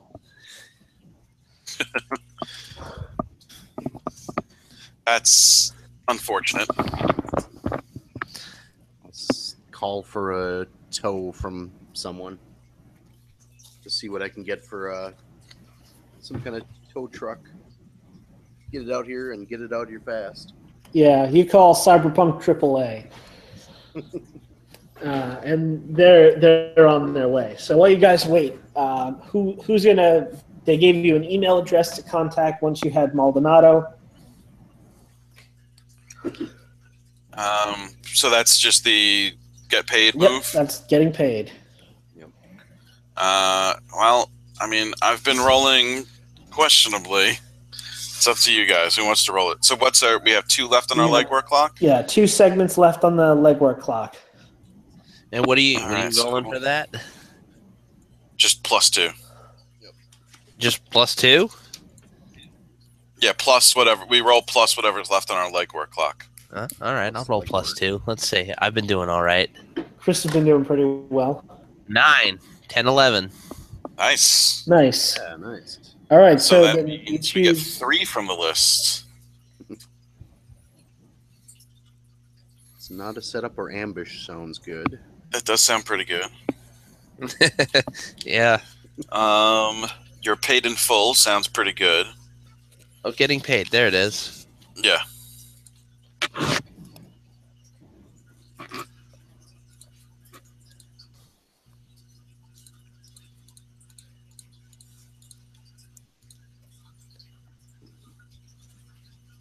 Maybe the meeting doesn't attract the attention of outside parties. Okay. Yeah, I was thinking that. Sounds good. It not being a setup, so it's not a setup. We're paid in full and no attention. Okay. Sounds like a good mix. So you send what do you send to the email address? I snap a picture of Maldonado asleep in the back of the van. Okay. Just send that. You receive a reply that says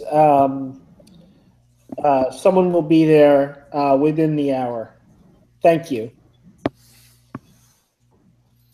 Okay. And that's all you get. An hour later, you guys are still waiting for your tow, and an ambulance pulls up.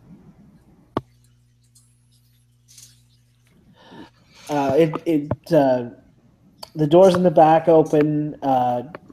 A paramedic and a doctor jump out of the back, and one of them walks up to you and says, "Are you Mr. Low-Key?" Yes, I am. We're here to retrieve Jeffrey. All right. I open the back of the van. Is he still asleep? Yes, he is. I open the van and say, "Be careful. He's been taking heavy doses of Neuroprol, so any stress could send him into a coma and kill him."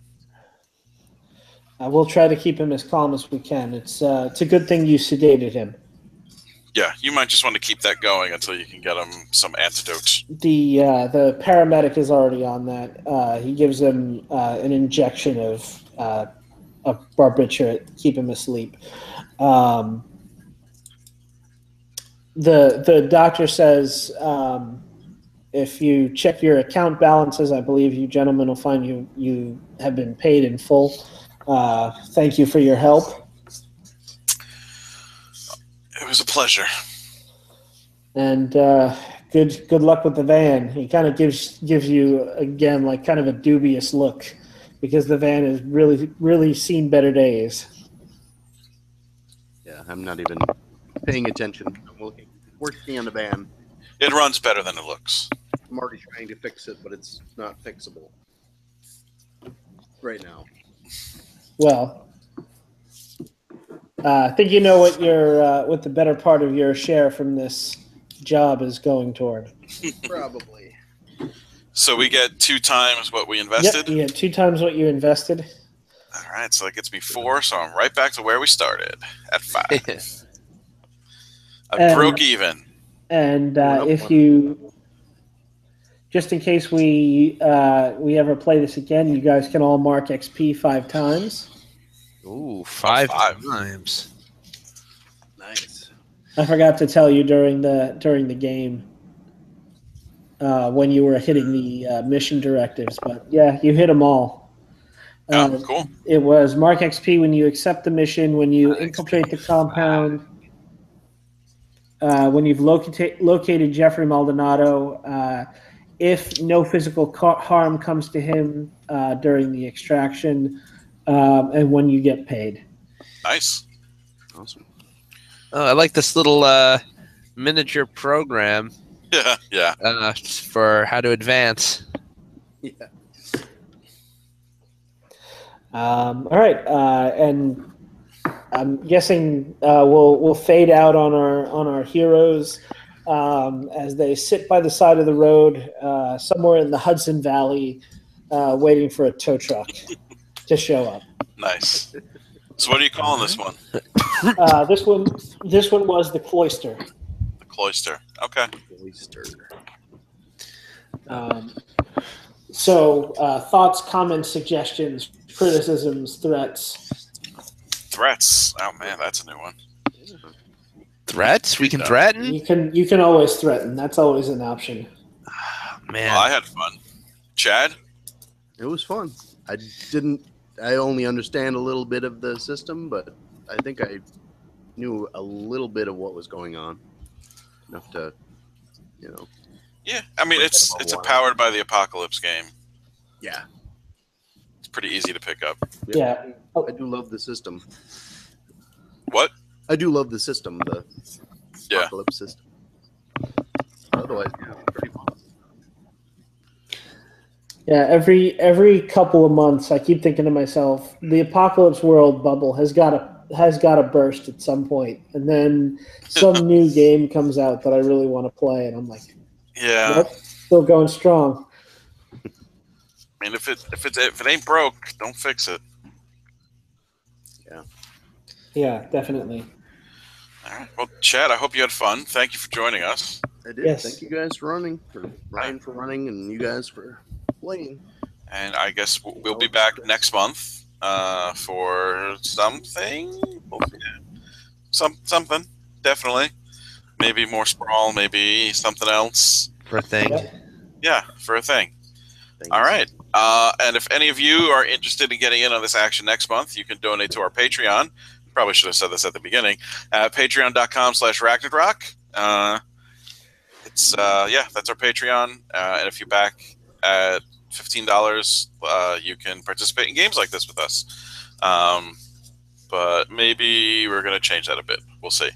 But anyway, you should check out our Patreon. We got a lot of cool stuff there, behind the scenes access, early access. Patrons get early access to all our games, and once our new campaigns start up again, they'll get all of our campaign notes and character sheets and stuff that we use to run our games if they want to adapt it for themselves. Okay. A date with Will. Yes, if you pledge $2,000 a month, you get a date with Will. And if you pledge $2,500 a month, he'll pretend to enjoy it. But you have to pledge, and it has to go through.